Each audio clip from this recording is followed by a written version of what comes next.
नमस्कार दोस्तों, कैसे हैं आप लोग। कैपिटल सिविल सर्विस में आप लोगों का स्वागत है। जैसा कि आप लोग जानते हैं कि हम लोग संस्कृति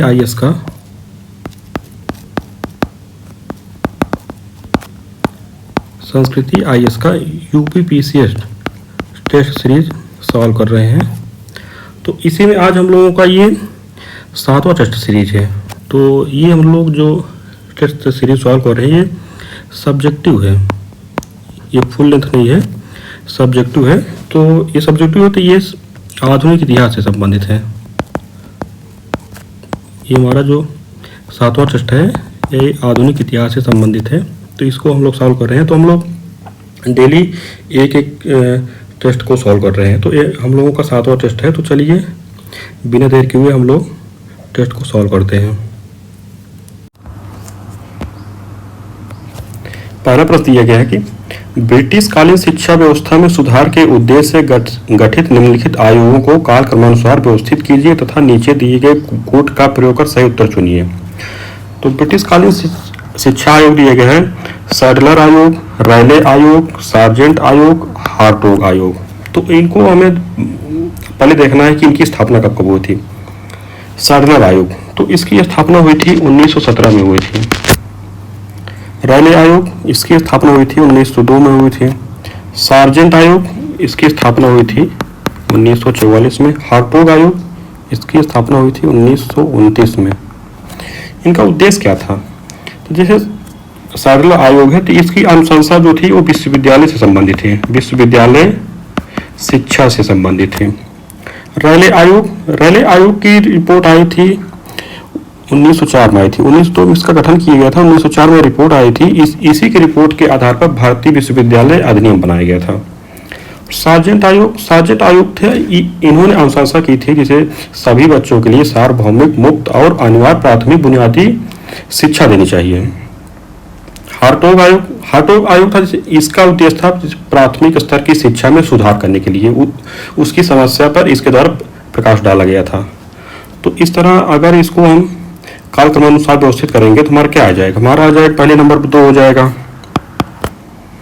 फिर 2 नंबर पे 1 आ जाएगा, फिर 3 नंबर पर 4 आ जाएगा, फिर 4 नंबर पे 3 आ जाएगा। तो इस तरह हमारा क्या बन रहा है? हमारा डी बन रहा है। तो डी विकल्प हमारा सही हो जाएगा। अगला प्रश्न देखेंगे लोग, दिए गए है निम्नलिखित में से किसने इस्लामिक पुनरुत्थान के उद्देश्य से प्रारंभ किए गए फराजी आंदोलन का नेतृत्व किया था? फराजी आंदोलन, तो दिया गया है कि सैयद अहमद बरेलवी, हाजी शरीयतुल्लाह, मिर्जा गुलाम अहमद, मोहम्मद कासिम ननौती। तो फराजी आंदोलन से संबंधित है हाजी शरीयतुल्लाह। इनके द्वारा यह आंदोलन प्रारंभ किया गया था 1818 में। तो इनका उद्देश्य क्या था? आंदोलन का उद्देश्य था कि इस्लाम की सच्चाई पर आधारित था। ये इस्लाम की सच्चाई पर आधारित था और इस्लाम धर्म में सुधार से संबंधित था। और सैयद अहमद बरेलवी दिए गए हैं, ये किससे संबंधित है? इनका संबंध था बहावी आंदोलन से। इनका संबंध बहावी आंदोलन से था और 1818 में किया गया था आंदोलन ये। हो जाएगा हमारा मिर्जा गुलाम अहमद थे अहमदिया आंदोलन से संबंधित है। अहमदिया आंदोलन से संबंधित है। और आंदोलन कब आया था? ये आंदोलन 1889 में चला था। मोहम्मद कासिम ननौती, इनका संबंध था देवबंद आंदोलन से। देवबंद आंदोलन कब चला था? देवबंद आंदोलन चला था 1860 के दशक में चला था, और इनकी जो भागीदारी थी ना वो 1857 की क्रांति में भी इनकी भागीदारी थी। इस तरह हमारा सही हो जाएगा विकल्प हाजी शरीयतुल्लाह। तो विकल्प हमारा बी सही है। अगला प्रश्न देखेंगे लोग, दिए गए वर्ष 1928 में प्रस्तुत नेहरू रिपोर्ट में निम्नलिखित में से कौन सी अनुशंसाएं की गई थी? दिया गया है कि संविधान में अंतरात्मा और धर्म की स्वतंत्रता का प्रावधान, पृथक निर्वाचन क्षेत्रों की समाप्ति, पद सोपानात्मक न्यायपालिका का गठन। तो देखिए इसमें हमारा कौन सही हो जाएगा? तो इसमें क्या ऑप्शन? मई 1928 में मोतीलाल नेहरू की अध्यक्षता में नेहरू समिति का गठन किया गया था। तो नेहरू समिति का गठन किया गया था और इन्हीं के द्वारा नेहरू रिपोर्ट का प्रकाशन किया गया था। तो इनकी अनुशंसाएं क्या थी? इनकी अनुशंसा जो दिया गया है कि संविधान में अंतरात्मा और धर्म की स्वतंत्रता का प्रावधान, तो ये प्रावधान था उसमें। और दूसरा दिया गया है पृथक निर्वाचन क्षेत्रों की समाप्ति, इसका भी प्रावधान किया गया था। और तीसरा दिया गया है पद सोपानात्मक न्यायपालिका का गठन, इसका भी किया गया था। इसके अलावा भी जैसे कुछ और भी प्रावधान किए गए थे, जैसे आप लोग जानते हैं कि मूल अधिकार से संबंधित प्रावधान किए गए थे। और जो संसद जो होनी चाहिए, तो उन्होंने क्या कहा था कि द्विसदनीय संसद होनी चाहिए। तो द्विसदनीय संसद की व्यवस्था के लिए मांग की गई थी इनके द्वारा। तो इस तरह हमारा क्या बन रहा है, हमारा तीनों कथन सही है, तो हमारा विकल्प डी हो जाएगा। अगला प्रश्न देखिए हम लोग, दिए गए द इंडियन स्ट्रगल निम्नलिखित में से किसकी आत्मकथा है? द इंडियन स्ट्रगल दिया गया है कि जवाहरलाल नेहरू, सुभाष चंद्र बोस, राजेंद्र प्रसाद, वल्लभ भाई पटेल। तो द इंडियन स्ट्रगल जो आत्मकथा है ना, वो सुभाष चंद्र बोस की आत्मकथा है। तो ये लिखा गया था 1942 में इसका प्रकाशन किया गया था। तो हमारा विकल्प बी सही है। अगला प्रश्न देखेंगे हम लोग, दिया गया है कि निम्नलिखित में से किन संगठनों ने साइमन कमीशन का विरोध नहीं किया था? साइमन कमीशन का विरोध नहीं किया गया था। तो हमें दिया गया justice party, Hindu Mahasabha, central Sikh संघ, ऑल इंडिया अछूत फेडरेशन। तो हमें बताना है कि इसमें से जो पार्टियां दी गई हैं, जो संघ दिए गए हैं, सभा दिए गए हैं, इसमें से किनके द्वारा साइमन कमीशन का विरोध नहीं किया गया था? तो इसमें देखा जाए ना, तो जो विरोध किया गया था वो सिर्फ हिंदू महासभा के द्वारा किया गया था। तो जो है जस्टिस पार्टी के द्वारा विरोध नहीं किया गया था, सेंट्रल सिख संघ के द्वारा विरोध नहीं किया गया था, ऑल इंडिया अछूत फेडरेशन के द्वारा विरोध नहीं किया गया। इसका हमारा कौन सही हो रहा है? 1, 3, 4 सही हो रहा है, तो हमारा विकल्प सी सही हो जाएगा। तो अगला प्रश्न देखेंगे लोग, अगला प्रश्न दिया गया कि निम्नलिखित में से किस घटना से आहत होकर महात्मा गांधी ने असहयोग आंदोलन को वापस ले लिया था? असहयोग आंदोलन को वापस ले लिया गया था। तो दिया गया है कि जलियांवाला बाग हत्याकांड, चौरी चौरा की घटना, काकोरी ट्रेन एक्शन, मुजफ्फरपुर बम कांड। तो इसमें देखा जाए ना, तो जो गांधी जी के द्वारा असहयोग आंदोलन को वापस लिया गया था, उसका कारण था चौरी चौरा की घटना। ये कब हुई थी? ये हुई थी 5 फरवरी 1922। तो इसी घटना से आहत होकर महात्मा गांधी ने असहयोग आंदोलन को वापस ले लिया था। तो जलियांवाला बाग हत्याकांड कब हुआ था? ये हुआ था 13 अप्रैल 1919 को हुआ था। काकोरी ट्रेन एक्शन ये कब हुआ था? ये हुआ था 9 अगस्त 1925 को हुआ था। कहाँ हुआ था? ये लखनऊ में हुआ था। लखनऊ के काकोरी नामक स्थान पर हुआ था। मुजफ्फरपुर बम कांड ये कब हुआ था? ये हुआ था 1908 में। मुजफ्फरपुर बम कांड जो था, इसके जो ये मतलब इसका जो नेतृत्व किया गया था खुदीराम बोस के द्वारा किया गया था। खुदीराम बोस और प्रफुल्ल चाकी के द्वारा किया गया था। और इन लोगों के द्वारा क्या किया, ये घटना हुई थी अप्रैल 1908 में, और इन लोगों को जुलाई अगस्त में फांसी भी दे दी गई थी। अगस्त में इन लोगों को फांसी भी दे दी गई। तो इस तरह हमारा क्या बन रहा है? हमारा विकल्प बन रहा है चौरी चौरा की घटना। विकल्प भी सही है हमारा। अगला प्रश्न देखेंगे हम लोग, दिया गया है कि निम्नलिखित में से किसने अहमदाबाद टेक्सटाइल लेबर एसोसिएशन की स्थापना की थी? तो इसमें दिया गया है कि जमनालाल बजाज, पुरुषोत्तम दास टंडन, पूर्णचंद्र जोशी, महात्मा गांधी। तो अहमदाबाद टेक्सटाइल्स लेबर एसोसिएशन की स्थापना जो की गई थी ना, वो की गई थी महात्मा गांधी के द्वारा। और कब की गई थी? 1920 में की गई थी। तो इस तरह हमारा विकल्प डी सही हो जाएगा। अगला प्रश्न देखें हम लोग, अगला प्रश्न दिया है कि निम्नलिखित युग्मों में से कौन सा सही सुमेलित है? एक तरफ दिए गए संस्था, एक तरफ दिए गए उनके संस्थापक दिए गए हैं। तो इसमें हमें बताना है कि कौन सा सुमेलित है। तो इसमें देखा जाए अनुसूचित जाति संघ, अनुसूचित जाति संघ का जो स्थापना की गई थी ना, वो की गई थी अंबेडकर के द्वारा। वो कब किया गया था? 1942 में। तो इस तरह हमारा ये सुमेलित नहीं है। जस्टिस पार्टी की स्थापना की गया था मुदलियार के द्वारा। कब किया गया था? 1916 में। ये भी नहीं सुमेलित है। Indian reform association Indian reform association का गठन जो है ना केशव चंद्र सेन के द्वारा किया गया था। कब किया गया था? ये किया गया था 1870 में। इस तरह हमारे सम्मिलित है। Social service league, social service league जो है इसकी स्थापना की गई थी मल्हार राव जोशी के द्वारा। मल्हार राव जोशी के द्वारा कब किया गया था? 1911 में। तो ये भी नहीं सम्मिलित है। इस तरह हमारा विकल्प सी सही हो जाएगा। आला पर लिखे हम लोग दिए गए कि करजन किचनर विवाद निम्नलिखित में से किससे संबंधित था?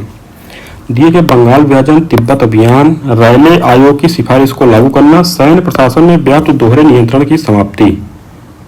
तो बताइए।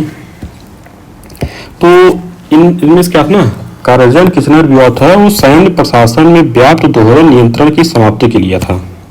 तो इसमें क्या था, जो लॉर्ड किचनर थे वो एक सैनिक सदस्य के पद होता था, तो उसका उन्मूलन करके उसके सभी कार्य अपने अधिकार में लेना चाहता था। क्योंकि क्या था ना, उसमें ये सेनापति था। करजन जो वायस राय थे तो उस समय किचनर सेनापति था, तो उसमें उसके अंतर्गत एक और पद आता था, सैनिक का पद ही होता था। तो उसके भी मतलब कुछ अधिकार होते थे, तो उस अधिकार किचनर ले लेना चाहता था। तो इसी के लिए विवाद हुआ था। तो हमारा विकल्प डी सही बन जाएगा कि सैन्य प्रशासन में व्याप्त दोहरे नियंत्रण की समाप्ति। और इसका उद्देश्य क्या था? जैसे सैन्य प्रशासन में जो किचनर का ही उद्देश्य था कि सैन्य प्रशासन में व्याप्त दोहरे नियंत्रण को समाप्त कर देना, और करजन मतलब ये नहीं चाहता था कि सारा अधिकार जो सेना का है वो किचनर को ही मिल जाए। तो इसीलिए दोनों को मध्य विवाद हुआ था। तो इसी विवाद के लिए किचनर जो था अपना त्यागपत्र भी दे दिया था। तो विकल्प हमारा डी सही हो जाएगा। अगला पर लिखेंगे लोग दिए गया है कि निम्नलिखित में से कौन से प्रावधान मार्ले मिंटो अधिनियम 1909 के अंतर्गत किए गए सुधारों में सम्मिलित थे? तो मार्ले मिंटो अधिनियम आया था 1909 में। तो उसमें दिए गए पृथक निर्वाचन मंडल की स्थापना, ये तो हमारा सही हो जाएगा। और दूसरा दिया गया केंद्र में द्विसदनीय व्यवस्था की स्थापना, इसका प्रावधान नहीं किया था। अप्रत्यक्ष चुनाव पद्धति का प्रादुर्भाव, तो भी हमारा सही हो जाएगा। प्रांतों में दोहरी शासन प्रणाली का आरंभ, ये भी नहीं किया गया था। ये तो किया गया था 1919 में। इस तरह क्या हो जाएगा हमारा? और इसका भी प्रावधान किया गया था 1919 में। तो विकल्प क्या हो जाएगा हमारा? विकल्प हमारा ये बन रहा है ना, विकल्प सही हो जाएगा हमारा। अगला पंक्ति देखने लो। अगले पंक्ति दिया गया है कि निम्नलिखित में से किसकी अध्यक्षता में 1921 में समाचार पत्रों के कानूनों की समीक्षा के लिए समाचार पत्र समिति का गठन किया गया था? दिए गए मोतीलाल नेहरू, मदन मोहन मालवीय, मोहम्मद अली जिन्ना, टीवी सप्रू, तेज बहादुर सप्रू। तो बताइए। तो इसमें देखा जाए ना, जो 1921 में बना गया था समाचार पत्रों के कानूनों की समीक्षा है, तो जो समिति बनाई गई थी ना, तो वो बनाई गई थी तेज बहादुर सप्रू की अध्यक्षता में बनाई गई थी। इस तरह हमारा विकल्प क्या बन रहा है? डी बन रहा है। तो इन्हीं की सिफारिश के आधार पर, इनकी सिफारिश भी आई थी, इनकी सिफारिश के आधार पर जो 1908 ईस्वी में और 1910 में के अधिनियम जो आए थे, पत्र पर जो समाचार पत्र पर जो प्रतिबंध लगाया गया था ना, उसको रद्द कर दिया गया इनकी सिफारिश पर ही। तो हमारा विकल्प डी से हो जाएगा। अगला प्रश्न देखिए बोलो। अगला प्रश्न देखिए, आधुनिक भारत की निम्नलिखित घटनाओं को काल क्रमानुसार व्यवस्थित कीजिए तथा नीचे दिए गए कोड का प्रयोग कर सही उत्तर चुनिए। तो दिया गया है अहमदाबाद मिल हड़ताल, असहयोग आंदोलन का प्रारंभ, खेड़ा सत्याग्रह, अखिल भारतीय खिलाफत कमेटी का गठन। तो अहमदाबाद मिल हड़ताल ये कब हुई थी? ये हुई थी 1918 में। और असहयोग आंदोलन का प्रारंभ ये कब हुआ था? ये हुआ था 1 अगस्त 1920 को हुआ था। खेड़ा सत्याग्रह ये हुआ था 22 मार्च 1918 को। अखिल भारतीय खिलाफत कमेटी का गठन इसका हुआ था 20 मार्च 1919 में। तुम्हारा क्या बन रहा है? इस तरह हमारा बन रहा है 1, 3, 4 जो हमारा बन रहा है, पहले नंबर पे हो जाएगा। इसका हुआ था मार्च में, ये 15 मार्च को था ना। तो 1, 3, फिर बन रहा है 4, फिर बन रहा है 2। तो विकल्प हमारा सी बन रहा है 1, 3, 4, 2। विकल्प हमारा सी सही हो जाएगा। अगला बन देखेंगे हम लोग। दिए गए निम्नलिखित में से कौन रहनुमाई मजदा-ए-सन सभा की स्थापना से संबंधित नहीं था? दिया गया है कि रहनुमाई मजदा-ए-सन से संबंधित नहीं था। बताना है कि जैसे दिए गए दादा भाई नवरोजी फरदून जी, महादेव गोविंद रानाडे, एस बंगाली। बताइए। तो इसमें जो महादेव गोविंद रानाडे है ना, ये संबंधित नहीं थे, तो इस तरह हमारा विकल्प सी हो जाएगा। इनके द्वारा क्या स्थापना की? इनके द्वारा 1870 में पूना सार्वजनिक सभा की स्थापना की गई थी। आप सब लोग जानते हैं पूना सार्वजनिक सभा की स्थापना की गई थी। तो हमारा विकल्प सी है। अगला प्रश्न देखेंगे लोग, सूची 1 को सूची 2 से मिलाना है। एक तरफ संगठन दिया गया है, एक तरफ उसके संस्थापक दिए गए हैं, तो बताना है। तो इंडियन एसोसिएशन, तो इसकी स्थापना की गई थी ना सुरेंद्र नाथ बनर्जी द्वारा। कब की गई थी? 1876 में। और इसके जो सहयोगी थे आनंद मोहन बोस भी थे। तो पूना अगला दिए गया पूना सार्वजनिक सभा। पूना सार्वजनिक सभा की स्थापना भी हम लोगों ने पीछे देखा कि महादेव गोविंद रानाडे द्वारा 1870 में किया गया था। ये भी हमारे सम्मिलित है। अगला दिया गया इंडियन लीग। इंडियन लीग की स्थापना 1875 में शिशिर कुमार घोष के द्वारा किया गया था। 1875 में बॉम्बे प्रेसिडेंसी एसोसिएशन, तो इसकी स्थापना की गई थी फिरोज शाह मेहता द्वारा 1885 में। इसके जो और भी सहयोगी थे, केटी तैलंग भी थे, बदरुद्दीन तैयब जी थे वे। इस तरह हमारा क्या बन रहा है? इस तरह हमारा 1 2 4 3 बना, विकल्प सी हमारा सही हो जाएगा। अगला अपन देखेंगे लोग, दिया गया कि निम्नलिखित में से किसने वर्ष 1930 में हुए मुस्लिम लीग के इलाहाबाद अधिवेशन की अध्यक्षता की थी? मुस्लिम लीग जो अधिवेशन हुआ था 1930 में, उसकी अध्यक्षता कौन की था? तो इसमें दिए गए मोहम्मद अली अंसारी, मौलाना हजरत मोहानी, मोहम्मद अली जिन्ना, मोहम्मद इकबाल। तो इसमें देखा जाए ना तो 1930 में जो इलाहाबाद अधिवेशन हुआ था उसकी अध्यक्षता मोहम्मद इकबाल के द्वारा की गई थी। तो हमारा विकल्प डी सही होगा। तो लीग के पहले अध्यक्ष कौन थे? लीग के पहले अध्यक्ष सुल्तान मोहम्मद शाह थे, जिनको आगा खान भी कहा जाता है, आगा। और मोहम्मद अली जिन्ना थे। ये लीग में 1913 में पहली बार ये शामिल हुए थे। तो विकल्प हमारा डी बन रहा है। अगला प्रश्न देखेंगे लोग, दिए गए निम्नलिखित में से कौन सा ब्रिटिश सरकार द्वारा जारी की गई कार्लाइल सर्कुलर का उद्देश्य था? कार्लाइल सर्कुलर जो जारी हुआ था ये कब हुआ था? ये 1905 में जारी हुआ था ना, जब इस स्वदेशी आंदोलन चल रहा था। तो इसका उद्देश्य क्या था? पहले दिया गया है कि स्वदेशी आंदोलन के दौरान छात्रों द्वारा ब्रिटिश वस्तुओं के विरोध को रोकना। तो यही हमारा सही हो जाएगा। पहले कथन हमारा सही है कि स्वदेशी आंदोलन के जो छात्र थे, विश्वविद्यालय के छात्र थे, उनको इस आंदोलन में शामिल होने से रोकना था, इसका उद्देश्य ही था। तो विकल्प हमारा सही हो जाएगा। अगला प्रश्न देखेंगे लोग, अगला प्रश्न दिया गया है कि देसी भाषा समाचार पत्र अधिनियम 1878 के तहत निम्नलिखित में से किन समाचार पत्रों के विरुद्ध मामले दर्ज किए गए थे? दिए गए भारत मिहिर, सोम प्रकाश, ढाका प्रकाश, सहचर। बताइए। तो इसमें देखा जाए ना तो जो मामले दर्ज किए गए थे उसमें भारत मिहिर भी शामिल था, सोम प्रकाश भी था, ढाका प्रकाश भी था, सहचर भी। इस तरह 1 2 3 4 तीनों चारों सहित हमारा विकल्प डी सही हो जाएगा। तो इसमें एक और था पत्र, अमृत बाजार पत्रिका। अमृत बाजार पत्रिका ये पहले हिंदी में छपती थी, लेकिन जब ये अधिनियम आए ना तो ये अंग्रेजी में छपने लगी। रातों रात इनके द्वारा अपने समाचार पत्र को अंग्रेजी में छापा जाने लगा। तो इस तरह इनके विरुद्ध जो है मामले नहीं दर्ज किए गए।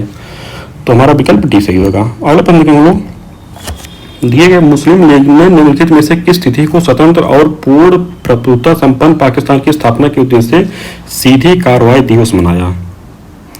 तो सीधी कार्रवाई दिवस कब मनाया गया था? दिए 16 जुलाई, 24 जुलाई, 16 अगस्त, 24 अगस्त। बताइए। तो इनके द्वारा जो है ना 16 अगस्त को सीधी कार्रवाई दिवस मनाया गया था। वो कब मनाया गया था? ये जब कैबिनेट मिशन के प्रस्ताव के अनुरूप जब संविधान सभा के चुनाव हुए थे 1946 में, तो उसमें क्या था ना, कांग्रेस को 296 स्थानों में से 205 पर इनको क्या हुआ, जीत दर्ज हुई। और मुस्लिम लीग को बहुत कम सीटें मिली थी। तो उन्होंने क्या किया कि वो मंत्रिमंडल में शामिल होने से इनकार कर दिया। तो और उन्होंने क्या किया, एक सीधी कार्रवाई दिवस मनाया। तो 16 अगस्त को इनके द्वारा सीधी कार्रवाई दिवस मनाया गया। तो विकल्प हमारा सी सही हो जाएगा। अगला प्रश्न देखेंगे लोग, दिया गया कि गदर समाचार पत्र का पहला अंक निम्नलिखित में से किस भाषा में प्रकाशित हुआ था? गदर समाचार पत्र दिए गए गुरुमुखी, गुजराती, उर्दू, अंग्रेजी। तो इसमें देखा जाए ना, जो गदर का पहला अंक जो था वो 1913 में प्रकाशित हुआ था, वो उर्दू भाषा में हुआ था। तो विकल्प हमारा सी हो जाएगा। और बाद में क्या होता ना, अंग्रेजी में भी छपा था, गुरुमुखी में भी छपा था, पश्तो में भी छपा था। तो इस तरह क्या हो गया तो और एक आंदोलन भी चला था, गदर आंदोलन। उसके संस्थापक थे लाला हरदयाल थे, और सोहन सिंह भाकना उसके अध्यक्ष थे। और उसका मुख्यालय कहाँ था? उसका मुख्यालय था सैन फ्रांसिस्को में था। तो विकल्प हमारा इस तरह जो पूछा जा रहा है सी सही होगा, उर्दू। तो अगला प्रश्न देखेंगे लोग। अगला प्रश्न है कि निम्नलिखित में से कौन सा से नील विद्रोह को प्रेरित करने वाले कारक थे? तो नील विद्रोह को प्रेरित करने वाला कारक, तो इसमें दिया है कि नील उगाने के लिए कम भुगतान, तो सही हो जाएगा।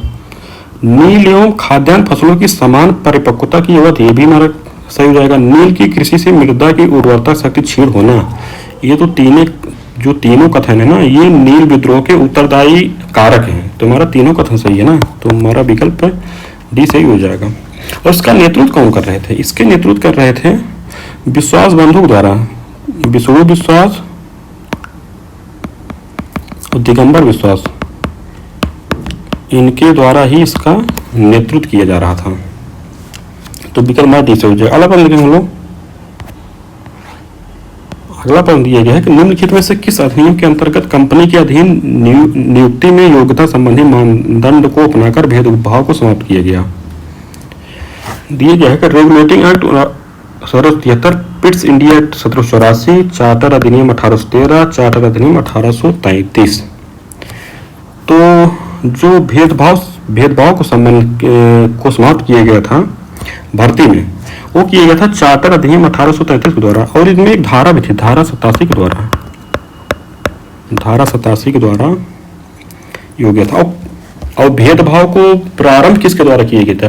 प्रारंभ किया गया था कॉर्नवालिस के द्वारा 1793 चार्टर एक्ट के द्वारा। कि क्या किया गया था कि भारतीयों को सभी ऊंचे पदों से वंचित रखा जाता था उस समय, और उसी नीति का इस चार्टर अधिनियम 1833 के माध्यम से अंत हो गया। तो और 1833 के चार्टर अधिनियम के माध्यम से ही एक और प्रावधान किया था कि इसमें जो दास प्रथा थी ना, उसका अंत कर दिया था। तो विकल्प हमारा डी बन रहा है, तो विकल्प डी हमारा सही हो जाएगा। अगला प्रश्न देखेंगे लोग। दिए गए सिंध का विलय निम्नलिखित में से किस गवर्नर जनरल के समय किया गया था? दिए गए Ellenborough, Auckland, William Bentinck, Dalhousie. तो सिंध का विलय जो था ना, वो किया गया था एलनबरो के समय में। और कब किया गया था? ये किया गया था 1843 में। विकल्प हमारा ये सही हो जाएगा। तो अगला प्रश्न देखते हैं लोग। सूची दी गई है, सूची एक को सूची दो से मिलाना है कि एक तरफ विद्रोह दिया गया, दूसरी तरफ नेतृत्वकर्ता दिया गया है। विद्रोह में संथाल विद्रोह 1855 में चालू हुआ था ना, और इसके नेतृत्वकर्ता कौन थे? सिद्धू तथा कान्हू। और कहाँ हुआ था? ये हुआ था झारखंड में, झारखंड पश्चिम बंगाल में हुआ था। अहोम विद्रोह कहाँ हुआ था? अहोम विद्रोह असम में हुआ था, और उसके नेतृत्वकर्ता थे गोंधर कुंवर। कब हुआ था ये? 1828 में। पागलपंथी विद्रोह हुआ था 1813 में। इसके जो नेतृत्वकर्ता थे करमशाह थे। और कहाँ हुआ था? ये तो पश्चिम बंगाल में। और ये जो था ना आंदोलन जो था, जमींदारों एवं साहूकारों के अत्याचारों के खिलाफ था। तो रामोसी विद्रोह कहाँ हुआ था? रामोसी विद्रोह हुआ था, ये दक्षिण भारत में हुआ था, ये लगभग आधुनिक महाराष्ट्र में हुआ था। तो रामोसी विद्रोह के जो नेतृत्वकर्ता थे वो थे चित्तर सिंह। और कब हुआ था? ये हुआ था 1922 में। तो इस तरह क्या बना हमारा 4, 3, 2, 1 बनेगा, तो हमारा विकल्प डी सही हो जाएगा। अगला प्रश्न देखेंगे लोग। अगला प्रश्न है कि निम्नलिखित यूरोपीय शक्ति को उनके भारत आने के क्रम में व्यवस्थित कीजिए तथा नीचे दिए कोड का प्रयोग सही चुनिए। दिए गए फ्रांसीसी, डच, पुर्तगाली, अंग्रेज। तो ये कब आए थे भैया? फ्रांसीसी कब आए थे? फ्रांसीसी आए थे 1664 में। डच कब आए थे? डच आए थे 1605 में। पुर्तगाली कब आए थे? 1498 में।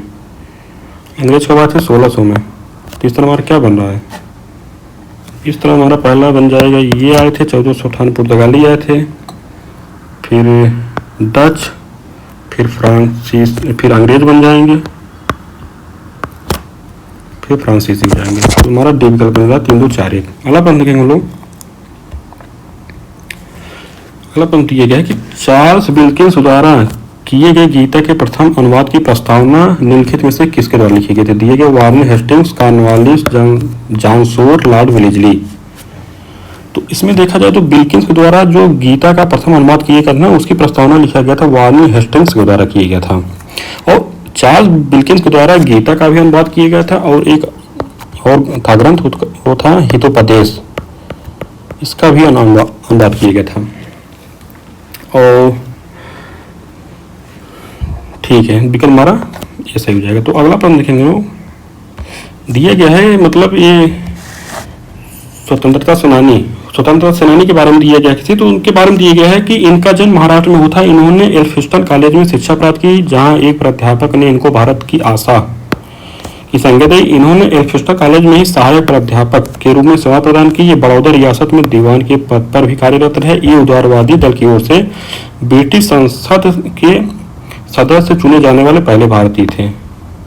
तो इन्होंने 3 बार भारतीय राष्ट्रीय कांग्रेस की अध्यक्षता स्वीकार की। तो इसी से पता चल जाएगा 3 बार भारतीय राष्ट्रीय कांग्रेस की अध्यक्षता की और ब्रिटिश संसद में सदस्य चुने गए थे। तो कौन थे? तो आप लोग जानते ही हैं, दादाभाई नौरोजी थे। तो इस तरह हमारा विकल्प सी सही हो जाएगा। और इनके द्वारा कुछ संस्थानों की स्थापना भी की गई थी ना, ईस्ट इंडिया एसोसिएशन की, लंदन इंडिया सोसाइटी की। तो आप लिख दीजिए 1865 में लंदन इंडिया सोसाइटी, और 1867 में ईस्ट इंडिया एसोसिएशन की स्थापना की गई थी। तो विकल्प हमारा सी से हो जाएगा। अगला प्रश्न देखें हम लोग, दिए गए सन्यासी विद्रोह के संदर्भ में निम्नलिखित कथनों पर विचार कीजिए। दिए गया कि यह अंग्रेजी सरकार द्वारा तीर्थ यात्रा पर आरोपित प्रतिबंध का परिणाम था। इसका उल्लेख आनंद मठ में मिलता है। इसका दमन कॉर्नवालिस ने किया। बताइए। तो जो सन्यासी विद्रोह था ये कब हुआ था? ये हुआ था 1763 ईस्वी में। और इसका कारण क्या था? कि इसका कारण था अंग्रेजी सरकार द्वारा जो साधु संत थे बंगाल के, उनके ऊपर जैसे तीर्थ यात्रा कर आरोपित किया गया था। तो पहला हमारा सही हो जाएगा। और दूसरा जी, इसका उल्लेख आनंद मठ में मिलता है। ये हमारा सही, आनंद मठ लिखा गया बंकिम चंद्र चटर्जी के द्वारा, बंकिम चंद्र चटर्जी के द्वारा। तो हमारा सही हो जाएगा। इसका दमन कॉर्नवालिस ने किया, कॉर्नवालिस ने नहीं किया था। इसका दमन जो किया था ना, वारेन हेस्टिंग्स ने किया था। विकल्प जो कथन हमारा तीसरा गलत है, तो हमारा हो जाएगा। तो हमारा कौन सा विकल्प? हमारा विकल्प सही हो जाएगा। अगला प्रश्न बोलो।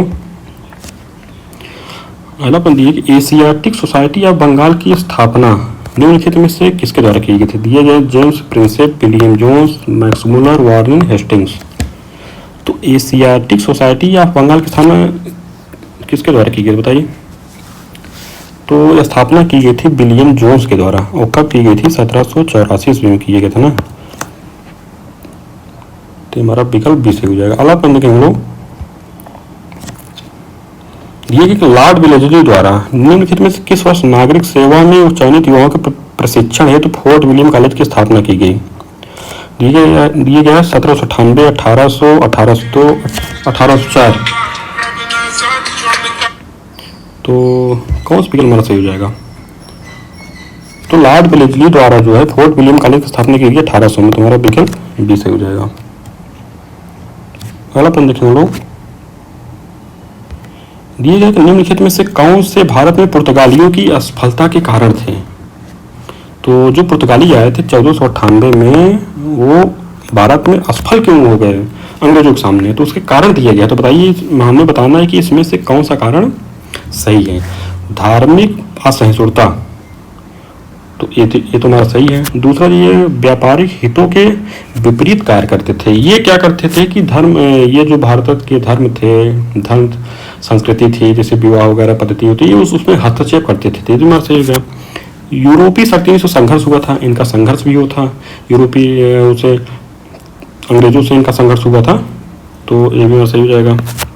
नए उपनिवेश ब्राजील की खोज, जब से भारत में अंग्रेज भी आ गए, फ्रांसीसी भी आ गए, तो क्या हुआ था ना, इन्होंने अपना एक उपनिवेश ब्राजील में बना लिया था। तो जब वहाँ खोज हो गई तो ये लोग क्या हुए, ब्राजील की तरफ ज़्यादा आकर्षित हो गए, युद्ध में नहीं उलझना चाहते थे। तो इस तरह हमारा चौथा कथन सही, तो 1 2 3 4 हमारा सही है, तो विकल्प हमारा डी सही हो जाएगा। अगला प्रश्न देखें हम लोग। दिए गया है कि अंग्रेजों सिखों के मध्य में लाहौर की संधि के अंतर्गत निम्नलिखित में से किसे लाहौर में रेजिडेंट के रूप में नियुक्त किया गया था। दिए गया है कि लॉर्ड गफ, जनरल वंतूरा, सन हेनरी लॉरेंस, चार्ल्स नेपियर। तो लाहौर की संधि कब हुई थी? लाहौर की संधि हुई थी 9 मार्च 1846 में हुई थी। जो प्रथम आंग्ल सिख युद्ध था ना, उसी के बाद लाहौर की संधि हुई थी। इसमें क्या किया था ना कि सिखों ने 1.5 करोड़ रुपए युद्ध के दंड के रूप में अंग्रेजों को दिया था। कितना? 1.5 करोड़ रुपए दिया था। और सन हेनरी लॉरेंस जो थे, लॉरेंस एक कंपनी का जो होते थे, लाहौर में रेजिडेंट के रूप में नियुक्त हुए थे। तो कौन सा हुआ था? Henry Lawrence. विकल्प हमारा सी से हो जाएगा। अगला प्रश्न देखेंगे हम लोग। दिए गया है कि निम्नलिखित में से कौन सी घटनाएं लॉर्ड लिटन के काल से संबंधित हैं। तो दिए गए हैं रिचर्ड स्टेची की अध्यक्षता में अकाल आयोग का गठन किया गया था। तो ये तो हमारा सही है, ये तो किया गया था। वर्नाकुलर प्रेस एक्ट लागू किया जाना, तो ये भी हमारा सही हो जाएगा। प्रथम फैक्ट्री अधिनियम ये नहीं आया था, प्रथम फैक्ट्री अधिनियम आया था 1881 में, तो तुम्हारा नहीं होगा।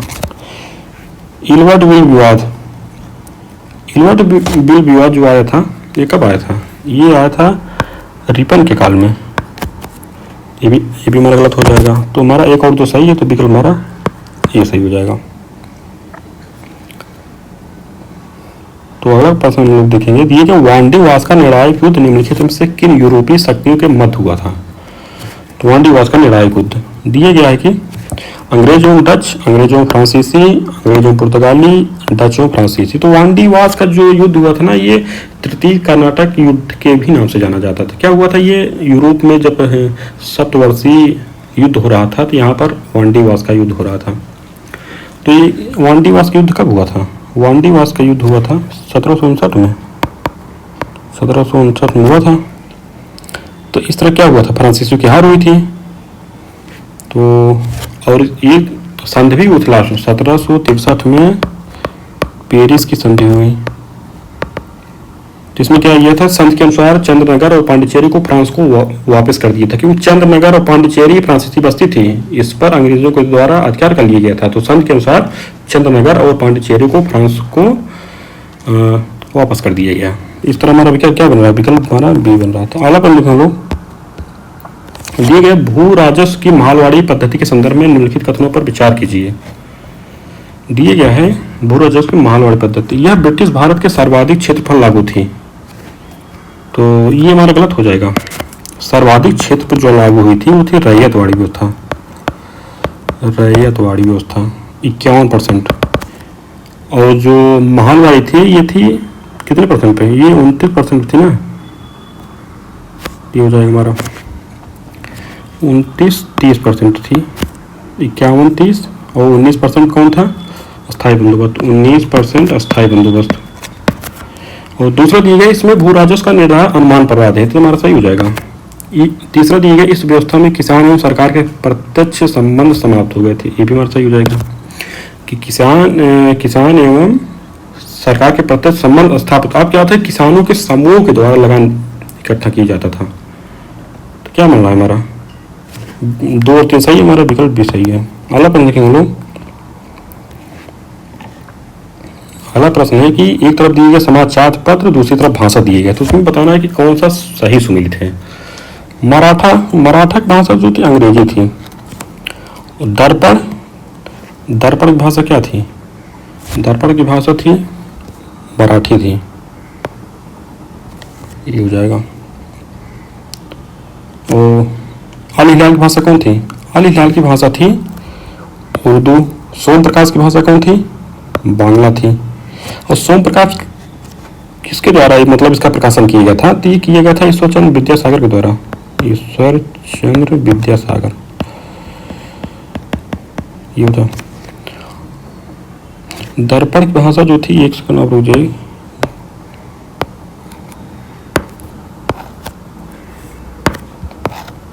दर्पण की भाषा थी बंगाली। और इसके जो प्रकाशक थे वो थे बाल शास्त्री जांबेकर। बाल शास्त्री जांबेकर थे। अल हिलाल, अल हिलाल आप लोग जानते हैं कि मौलाना अबुल कलाम आजाद थे। अबुल कलाम आजाद थे। और मराठा थे बाल गंगाधर तिलक। बाल गंगाधर तिलक थे। इस तरह हमारा क्या बना, हमारा विकल्प 3 और 4 बन रहा है सुमित, तो 3 और 4 विकल्प हमारा भी सही हो जाएगा। अगला देखेंगे,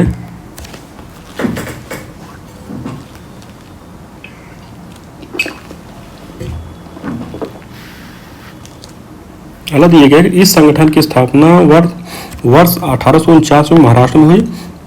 इसके सदस्य एक ईश्वर में विश्वास रखते थे तथा मूल रूप से उनकी दिलचस्पी जात पात के बंधनों को तोड़ने में थी। जब इसकी बैठक होती थी तब इसके सदस्य तथाकथित निम्न जातियों के हाथ का पकाया हुआ भोजन करते थे। ये विधवा विवाह एवं स्त्री शिक्षा में भी विश्वास करते थे।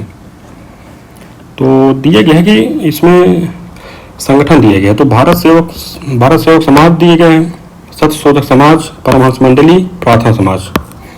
तो बताइए ये किस संगठन की विशेषता थी? तो जिसमें देखा जाए तो ये विशेषताएं थी परमहंस मंडली के द्वारा।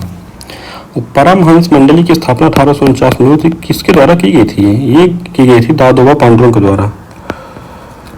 दादोबा पांडुरंग के द्वारा की स्थापना की गई। तो हमारा विकल्प सी हो जाएगा। अगला प्रश्न देखेंगे लोग, दिए गया है कि निम्नलिखित में से कौन वर्ष 1918 में गठित उत्तर प्रदेश किसान सभा से संबंधित नहीं था? तो उत्तर प्रदेश किसान सभा दिए गए हैं गौरीशंकर मिश्र, मदन मोहन मालवीय, इंद्र नारायण द्विवेदी, स्वामी सहजानंद सरस्वती। तो इसमें क्या थे? गौरीशंकर मिश्र शामिल थे, मदन मोहन मालवीय शामिल थे, इंद्र नारायण द्विवेदी शामिल थे। तो स्वामी सहजानंद सरस्वती ये शामिल नहीं थे। इसमें क्या हो जाएगा हमारा विकल्प डी हमारा सही हो जाएगा। अगला प्रश्न के लोग, दिए गए निम्नलिखित में से किसी समाचार पत्रों का मुक्तिदाता की संज्ञा दी जाती है? समाचार पत्रों का मुक्तिदाता तो कौन थे ये? दिए गए William Bentinck, Charles Metcalfe, Lytton Wellesley. तो समाचार पत्रों का मुक्तिदाता जो कहा जाता है वो कहा जाता है चार्ल्स मेटकाफ को। और ये विलियम बेंटिक के उत्तराधिकारी के रूप में भारत आए थे। इस हमारा क्या बन रहा है? हमारा बन रहा है विकल्प बी। तो अगला प्रश्न देखेंगे हम लोग, दिए गए कि निम्नलिखित में से किसने वर्ष 1920 में ताशकंद में भारतीय कम्युनिस्ट पार्टी की स्थापना की थी?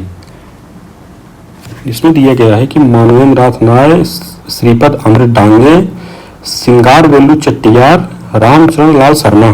तो ताशकंद में जो भारतीय कम्युनिस्ट पार्टी की स्थापना हुई थी वो की गई थी मानवेंद्र नाथ राय के द्वारा।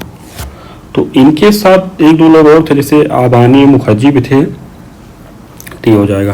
तो विकल्प हमारा ये सही है। अगला प्रश्न लिखेंगे लोग, दिए गए ब्रिटिश भारत में पारित किए गए निम्नलिखित सामाजिक सुधार अधिनियमों को कालक्रमानुसार व्यवस्थित कीजिए तथा नीचे दिए गए कोड का प्रयोग कर सही उत्तर चुनिए। तो दिया गया है कि सती प्रथा उन्मूलन, शिशुवध प्रतिबंध, दास प्रथा प्रतिबंध, विधवा पुनर्विवाह। तो इसमें देखा जाए तो सती प्रथा उन्मूलन कब आया था? ये आया था 1829 में। शिशुवध प्रतिबंध ये कब आया था? ये 1795 में आया था ना। ये इसमें कौन थे गवर्नर? इसमें लॉर्ड वेलेस्ली थे। तो अगला देखेंगे दास प्रथा उन्मूलन, ये आया था 1833 में आया था। ये 1833 का जब चार्टर अधिनियम आया था ना उसी में इसका प्रावधान किया गया था। विधवा पुनर्विवाह अधिनियम कब आया था? ये 1856 में। तो इस तरह हमारा क्या बन रहा है? हमारा बन रहा है 2 1 3 4 बन रहा है। तो हमारा विकल्प किसमें है? तो विकल्प 2 1 3 4 विकल्प भी हमारा सही हो जाएगा। अगला अपन देखेंगे लोग, अगला ये करंट से संबंधित है हम लोगों का, तो इसको हम लोग स्किप करेंगे।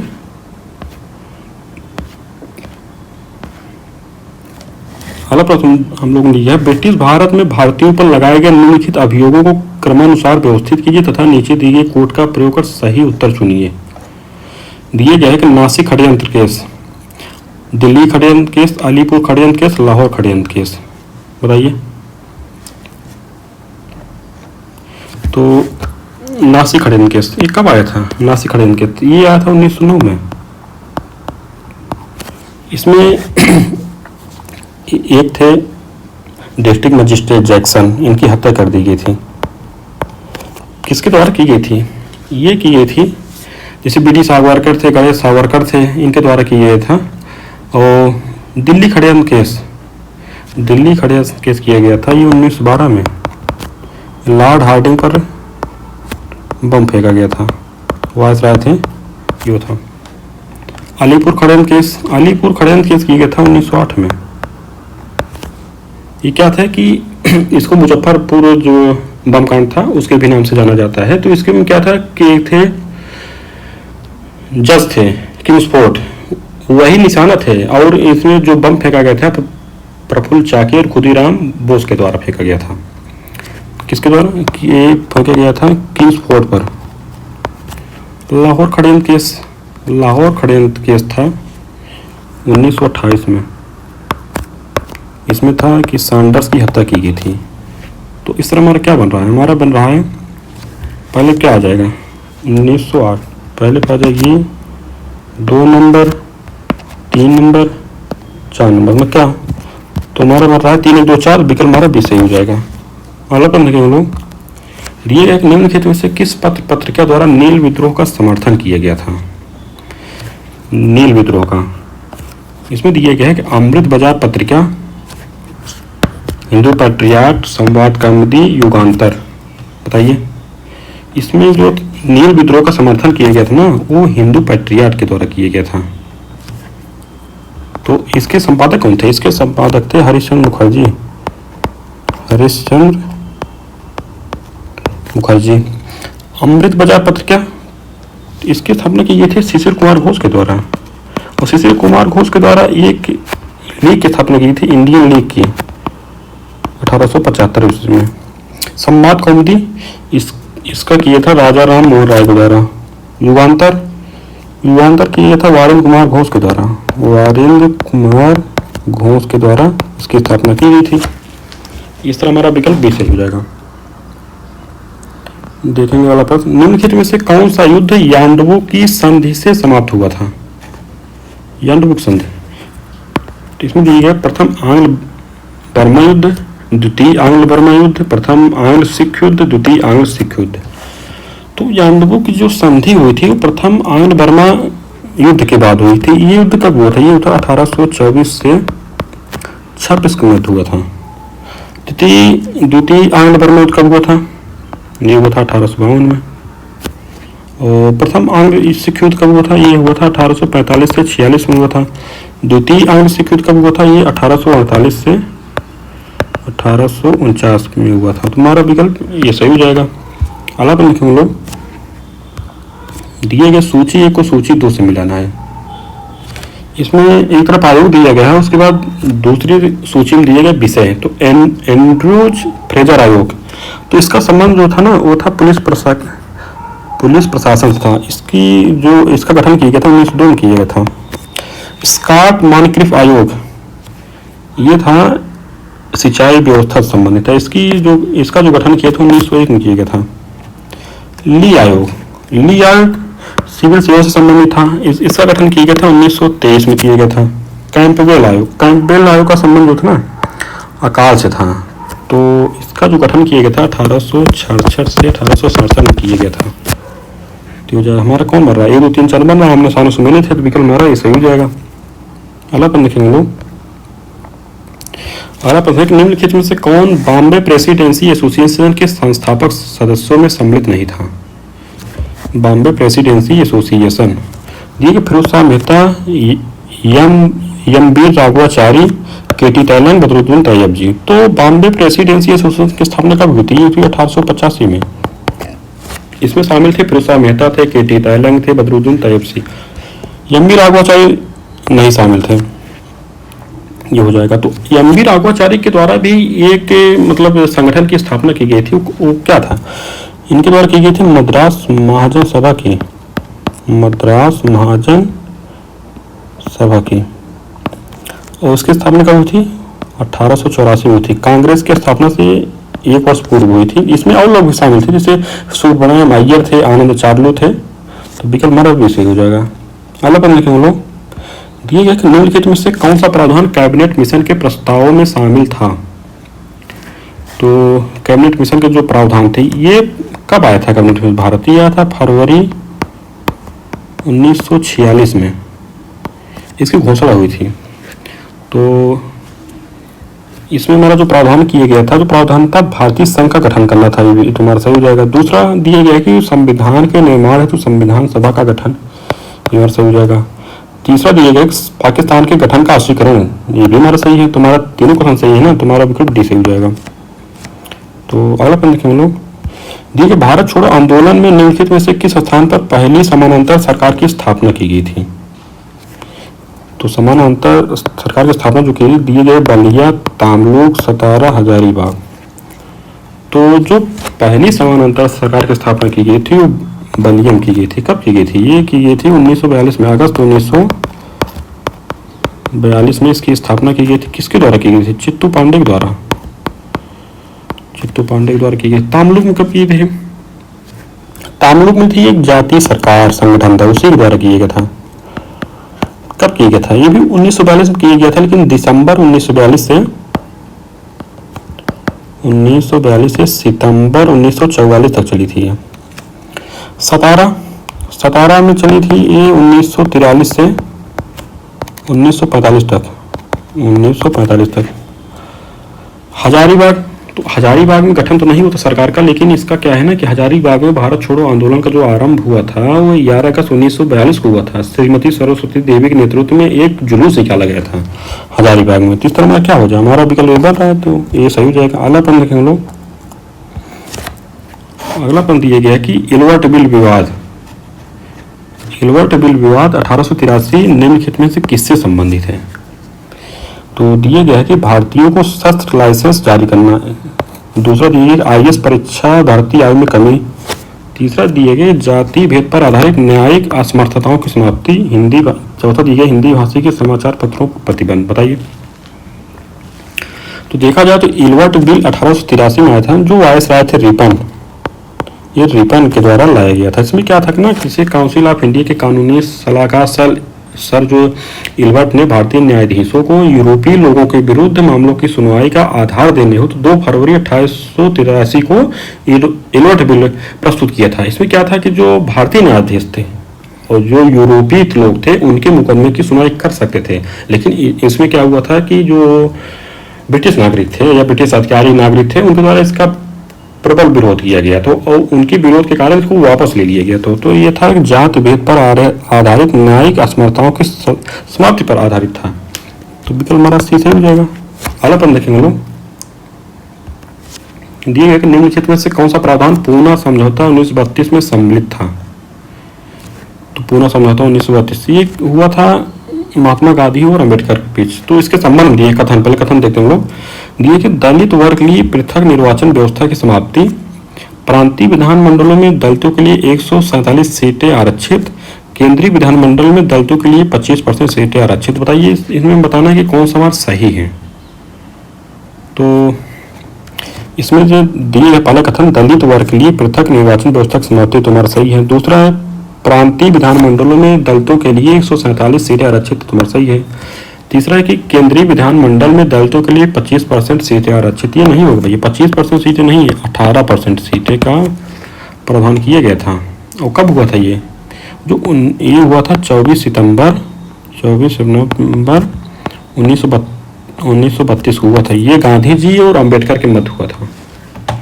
तो इस तरह हमारा विकल्प क्या बन रहा है? हमारा विकल्प बी बन रहा है। अगला प्रश्न देखें हम लोग।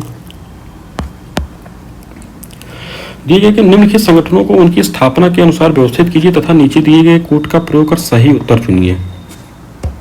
दिए गया है जो संगठन दिए गए, इंडियन लीग है, इंडियन एसोसिएशन है, ईस्ट इंडिया एसोसिएशन है, बम्बई प्रेसिडेंसी एसोसिएशन। तो इंडियन लीग की स्थापना कब हुई थी? आप सब लोग जानते हैं 1875 में हुई थी, शिशिर कुमार घोष के द्वारा की गई थी। इंडियन एसोसिएशन की स्थापना की गई थी 1876 में।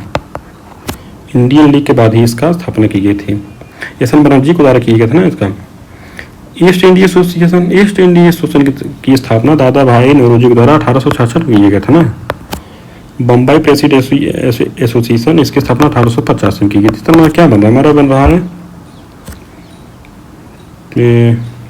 एक नंबर पर आ जाएगा 3,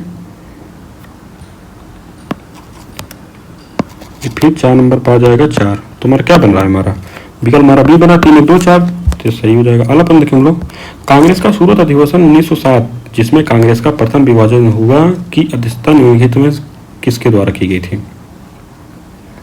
तो सिंपल सा क्वेश्चन है, आप लोग सभी लोग जानते हैं कि इसकी जो अध्यक्षता की गई थी रासबिहारी घोष के द्वारा की गई थी। सूरत में हुआ था अधिवेशन, तो सी विकल्प हमारा सही है। अगला प्रश्न देखें हम लोग, दिए गए निम्नलिखित में कौन से समाचार पत्र क्रांतिकारी संघर्ष की पैरवी करते थे। तो क्रांतिकारी संघर्ष की पैरवी दिए गए संध्या, पायनियर, काल, युगांतर। तो इसमें जो हमारा समाचार पत्र है संध्या, काल, युगांतर के द्वारा जो क्रांतिकारी संघर्ष की पैरवी की जाती थी, जो कि पायनियर का था। पायनियर जो था ये इलाहाबाद से इसका प्रकाशन होता था, 1876 में इसकी स्थापना की गई थी और सरकार का पूर्ण समर्थक समाचार पत्र था। तो इस तरह हमारा 2 नहीं होगा, तो 1 3 4 हो जाएगा, तो हमारा विकल्प सी सही है। अगला प्रश्न देखेंगे हम लोग, दिए गए कि निम्नलिखित में से कौन सा वर्ष 1939 में कांग्रेस मंत्रिमंडलों द्वारा दिए गए त्यागपत्र का कारण था। तो 1939 में जो कांग्रेस मंत्रिमंडल द्वारा त्यागपत्र दिए गए, तो उसका कारण हमें देखना है कि उसका कारण कौन था। तो मुस्लिम लीग द्वारा मंत्रिमंडलों का विरोध दिया गया है, और दूसरा दिया गया चुनाव में भागीदारी एवं पद ग्रहण को लेकर कांग्रेसियों मतभेद। तीसरा दिया गया त्रिपुरी अधिवेशन में पट्टाभ सीतारमैया की हार। चौथा दिया गया कांग्रेस को विश्वास में लिए बिना भारत को साम्राज्यवादी युद्ध में शामिल करना। तो ये हमारा चौथा कथन सही हो जाएगा ना, जो इंग्लैंड के द्वारा हुआ था, जो द्वितीय विश्व युद्ध जो प्रारंभ हुआ था उसमें भारत को जो है बिना कांग्रेस की सहमति के ही युद्ध में शामिल कर लिया गया था। तो उसी के विरोध में कांग्रेस मंत्रिमंडल द्वारा त्यागपत्र दे दिया गया था। विकल्प हमारा डी सही हो जाएगा। अगला प्रश्न देखेंगे हम लोग, दिए गए निम्नलिखित में से कौन इंडिपेंडेंट लेबर पार्टी के संस्थापक थे। तो इसमें दिए गए इंडिपेंडेंट लेबर पार्टी दिए गए आचार्य नरेंद्र देव, जयप्रकाश नारायण, भीमराव रामजी अम्बेडकर, अच्युत पटवर्धन। बताइए। तो इसमें देखा जाए ना, तो इंडिपेंडेंट लेबर पार्टी की स्थापना की गई थी अम्बेडकर द्वारा। कब की गई थी? 1936 में।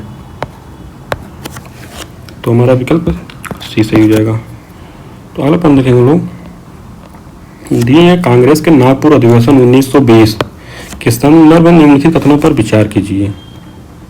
दिए गया है कि इसकी अध्यक्षता सी विजय राघवाचार्य द्वारा की गई थी। दूसरा दिया गया है कि इसमें प्रांतीय कांग्रेस कमेटियों को भाषाई आधार पर पुनर्गठित किया गया।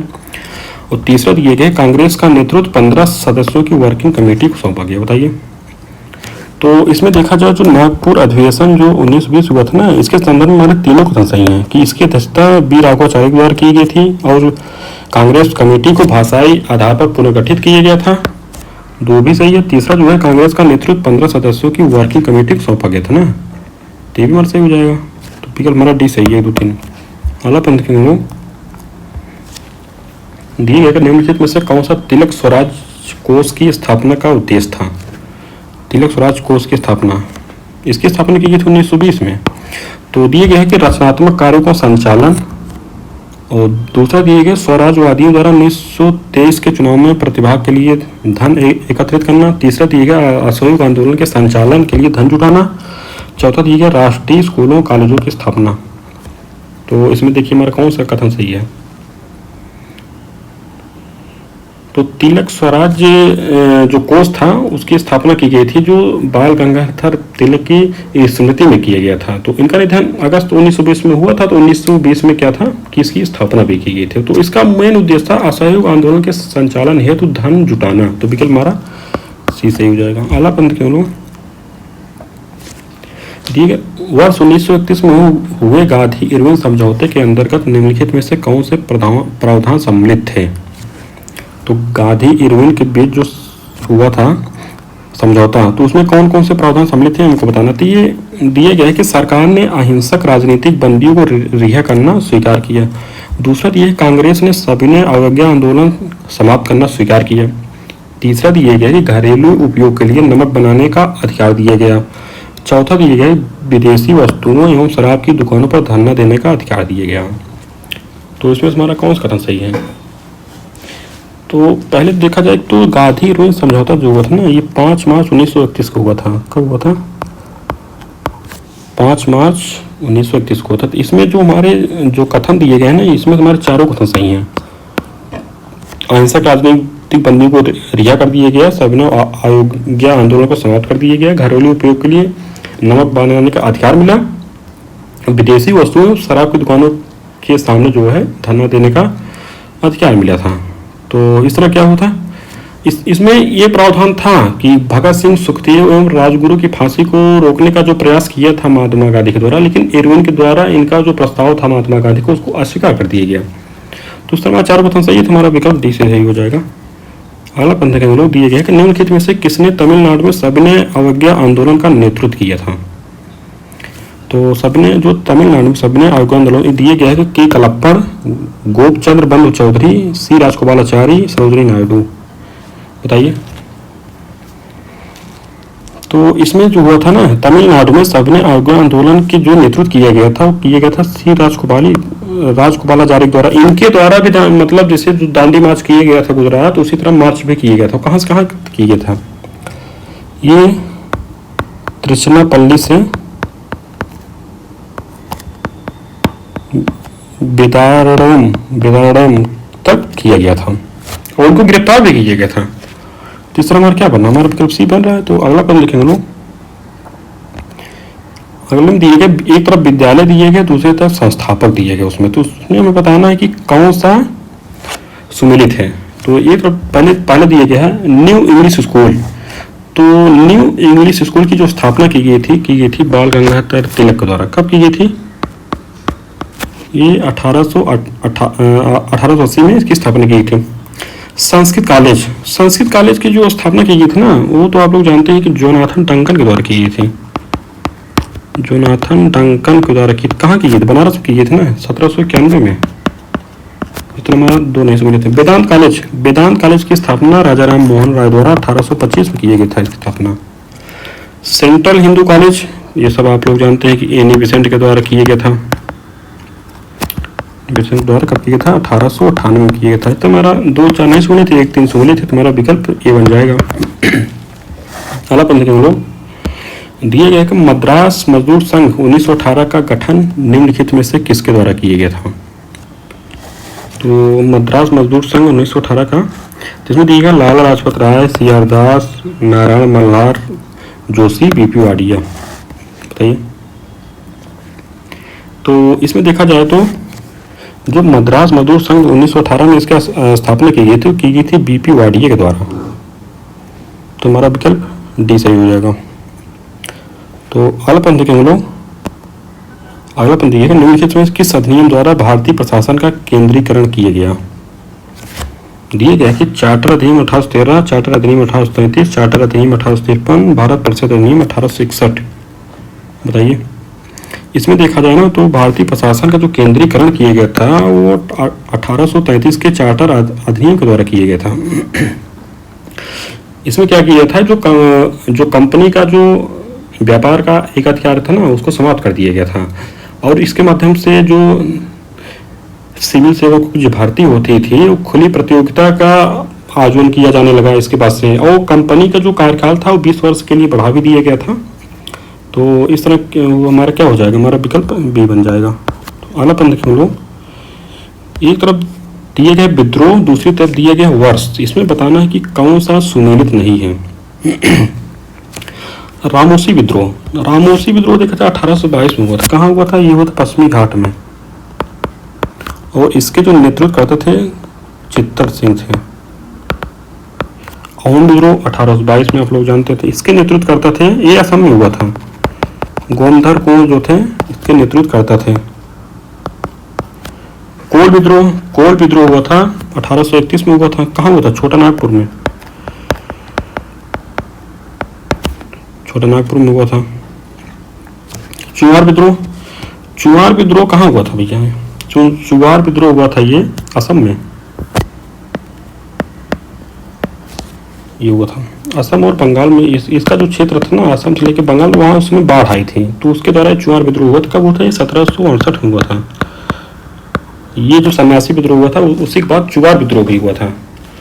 तो 4 हमारा सम्मिलित नहीं है, तो हमारा सही हो जाएगा। अगला अपन देखेंगे लोग, दिए गया कि निम्नलिखित में से किसके द्वारा बहिष्कृत हितकांडी सभा का गठन किया गया था। बहिष्कृत हितकांडी सभा दिए गया ज्योतिबा फुल्ले, पी त्यागराज, भीमराव अम्बेडकर, नारायण गुरु। बताइए। तो इसमें देखा जाए तो बहिष्कृत हितकांडी सभा जो थी इसकी स्थापना की गई थी भीमराव अम्बेडकर के द्वारा। कब किया गया था भैया? ये किया गया था 1924 में। और इनके द्वारा एक पत्रिका भी निकाली गई थी इसी संबंधित थी। कौन थी? बहिष्कृत भारत। बहिष्कृत भारत कब निकाली गई थी? 1927 में। विकल्प मराठी से हो जाएगा। अगला प्रश्न देखें हम लोग। अगले प्रश्न दिया गया है कि आधुनिक भारतीय इतिहास के निम्नलिखित युद्धों को उनके कालक्रमानुसार व्यवस्थित कीजिए तथा नीचे दिए कोड का प्रयोग कर सही उत्तर चुनिए। दिया गया है कि द्वितीय कर्नाटक युद्ध, द्वितीय आंग्ल मैसूर युद्ध, द्वितीय आंग्ल मराठा युद्ध, द्वितीय आंग्ल सिख युद्ध। तो इनको हमको कालक्रमानुसार। तो पहले देखेंगे युद्ध कब हुए थे। तो पहला दिया गया हमारा द्वितीय कर्नाटक युद्ध। द्वितीय कर्नाटक युद्ध हुआ था 1749 से 1754 के मध्य। द्वितीय आंग्ल मैसूर युद्ध कब हुआ था? ये 1780 से 1784 हैदर अली और अंग्रेजों के मध्य हुआ था। द्वितीय आंग्ल मराठा युद्ध कब हुआ था? ये 1803-1805। और द्वितीय आंग्ल सिख युद्ध कब हुआ था? ये 1849 से 1848 से 1849 के मध्य हुआ था। ये होगा। तो इस तरह हमारा क्या बन रहा है? हम पहले विकल्प देख लेते हैं हम लोग। इसमें हमारा बन रहा है पहले स्थान कौन आ जाएगा? 1 नंबर, 2 नंबर, 3, 4। 1, 2, 3, 4 बन रहा है हमारा कौन सही हो जाएगा ये? 1 मिनट।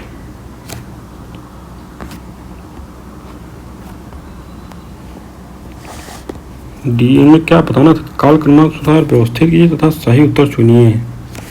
1848 से 49 द्वितीय आंग्ल सिख युद्ध, 50 से 54 ये हुआ था। तो पहले नंबर हमारा तो पहले ही आ रहा है।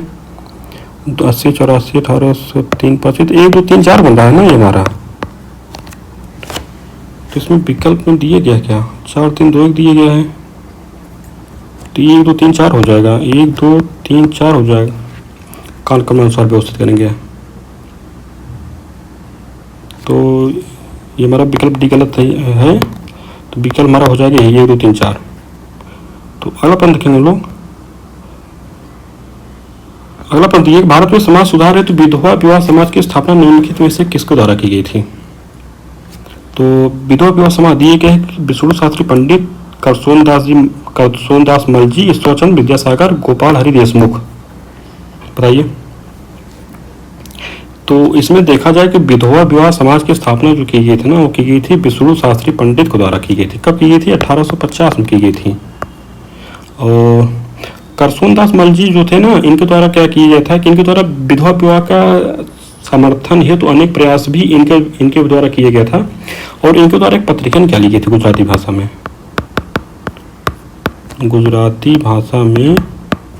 सत्य प्रकाश नामक एक पत्रिका का प्रकाशन किया गया था विधवा विवाह समाज के बारे में प्रचार करने के लिए। तो विकल्प हमारा क्या बना? विकल्प हमारा ऐसा ही है। तो अगला प्रश्न देखेंगे हम लोग। दिए गया है कि शिक्षा के लिए चार्ल्स वुड डिस्पैच 1854 द्वारा प्रस्तुत सिफारिशों के संदर्भ में निम्नलिखित कथनों में से कौन सा सही है? तो इसमें दिए गए उच्च शिक्षा का माध्यम मातृभाषा में हो। दूसरा दिए गए परीक्षा संपन्न करने में उपाधियां देने के लिए विश्वविद्यालय स्थापित किए जाए। और व्यावसायिक एवं तकनीकी शिक्षा पर बल दिया जाए। महिला शिक्षा को समर्थन। बताइए। तो चार्ल्स वुड डिस्पैच जो 1854 में आया था, ये कब आया था? ये डलहौजी कार्यकाल में आया था। डलहौजी कार्यकाल में इसमें क्या था ना कि ये उच्च शिक्षा जो माध्यम है मातृभाषा नहीं होना चाहिए, तो वो अंग्रेजी माध्यम हो। तो पहले कथन हमारा गलत हो जाएगा। और जो दूसरा कथन लिए गए परीक्षा संपन्न करने में उपाधि देने के लिए विश्वविद्यालय स्थापित किए, मेरा सही हो जाएगा। और इसी की जो मतलब अनुशंसा के आधार पर ही बम्बई, कलकत्ता और मद्रास में विश्वविद्यालय की स्थापना भी की गई थी। और तीसरा कथन दिए गए कि व्यावसायिक एवं तकनीकी शिक्षा पर बल दिया जाए, तो भी मेरा सही हो जाएगा। चौथा दिए कि महिला शिक्षा को समर्थन। तीन बार सही हो जाएगा हमारा, 2 3 4 सही, तो विकल्प हमारा सी सही हो जाएगा। अगला अपन देखेंगे लोग, दी कि राजा राम मोहन राय की पुस्तक एक किशोरवादियों को उपहार निम्नलिखित में से किस भाषा में लिखी गई थी? एक किशोरवादी, इसमें दी कि फारसी, संस्कृत, अरबी, बांग्ला। तो राजा राम मोहन राय के द्वारा जो पुस्तक लिखी गई थी एक किशोरवादियों को उपहार, लिखी गई थी फारसी भाषा में। विकल्प हमारा ऐसे कब लिखी गई थी? 1809 में लिखी गई थी ना। और 1820 में एक और पुस्तक लिखी गई थी इनके द्वारा, प्रिसेप्टस ऑफ जीसस के द्वारा की गई थी। ये भी जो थी कि धर्म के मतलब हकीकत को उजागर करने के लिए जो दोनों पुस्तक लिखी गई थी ना, इनका उद्देश्य यही था कि धर्म को मतलब धर्म को जो सही चीज है उसी चीज का प्रचार करने के लिए। तो 1820 में ये पुस्तक लिखी गई थी। तुम्हारा विकल्प सही हो जाएगा। अगला पढ़ने के लोग दिए गए कि डलहौजी के व्यापकत के सिद्धांत के क्रियान्वयन के क्रम में निम्नलिखित राज्यों को उनके ब्रिटिश साम्राज्य में विलय के क्रम में व्यवस्थित कीजिए तथा नीचे दिए गए कोड का प्रयोग कर सही उत्तर चुनिए। तो इनमें दिए गए बघाट, उदयपुर, झांसी, नागपुर। तो बघाट का विलय कब किया गया था? बघाट का विलय कब किया? बघाट का विलय किया गया था 1850 में। सबसे पहले किया गया था सतारा का 1849 में, उसके बाद बघाट का। उदयपुर का किया गया था 1852 में, झांसी का 1853 में, नागपुर का 1854 में। तो हमारा क्या बन रहा है? 1 2 3 4 हमारा बन रहा है। कौन सा विकल्प? हमारा विकल्प सही हो जाएगा। अलापन देखें लोग, अलापन दिया गया है कि निम्नलिखित में से कौन सा सही सुनित है? एक अकाल आयोग दिया गया है, दूसरा गवर्नर वायसराय, मतलब इनके कार्यकाल में अकाल आयोग का गठन किया गया था। तो इसमें हमें बताना कि कौन सा सम्मिलित है। कैंपबेल आयोग जो था ये कब बना था? इसका गठन हुआ था। इसका गठन आप लोग जानते हैं 1866-67 में जब उड़ीसा में अकाल पड़ा था तो तब इसका गठन किया गया था। तो इसके जो वायसराय थे ना, वायसराय थे जॉन लॉरेंस थे, ये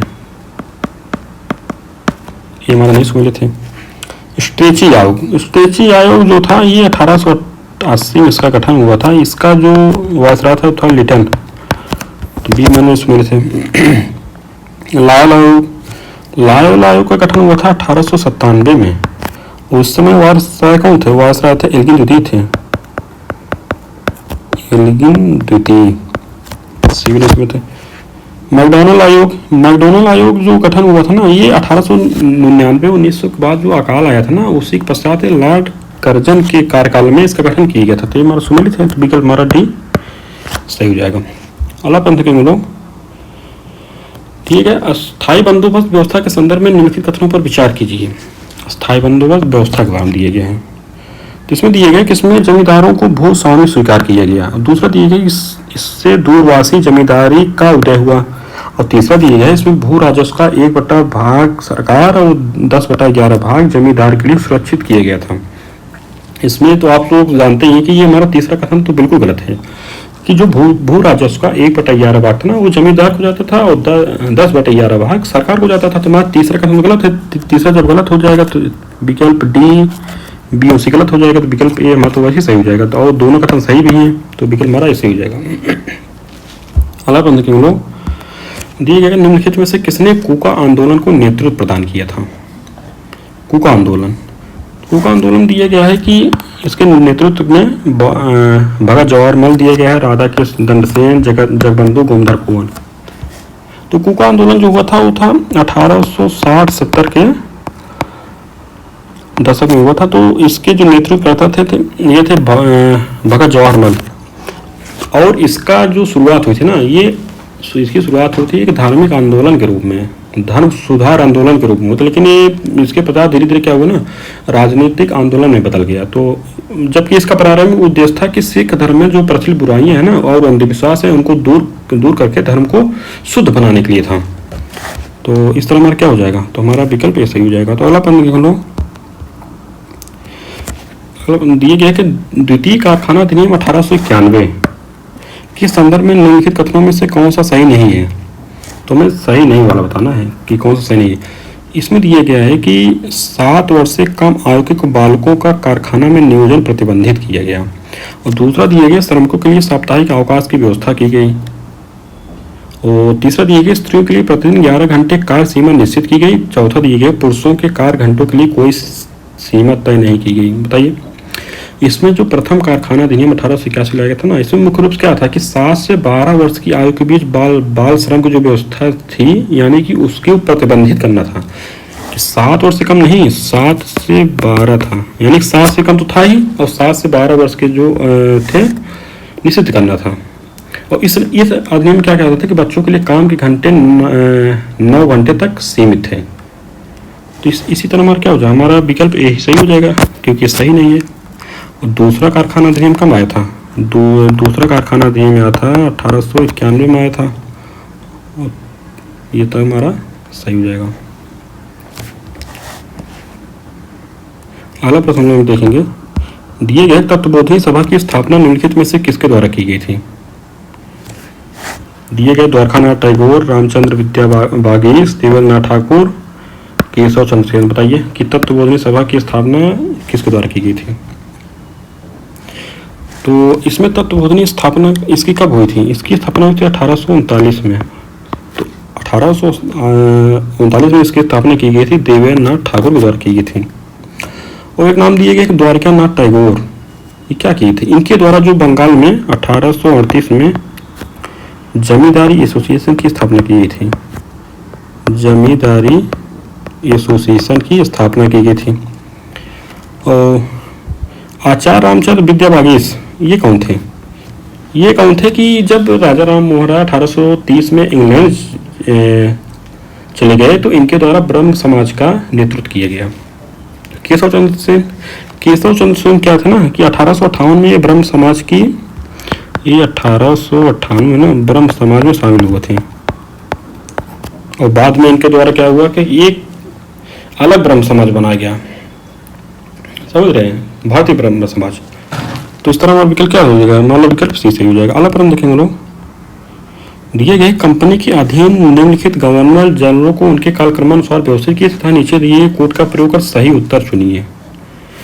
तो ये गवर्नर जनरल हैं, हमें इनका काल बताना है कि ये कब थे गवर्नर जनरल भारत में।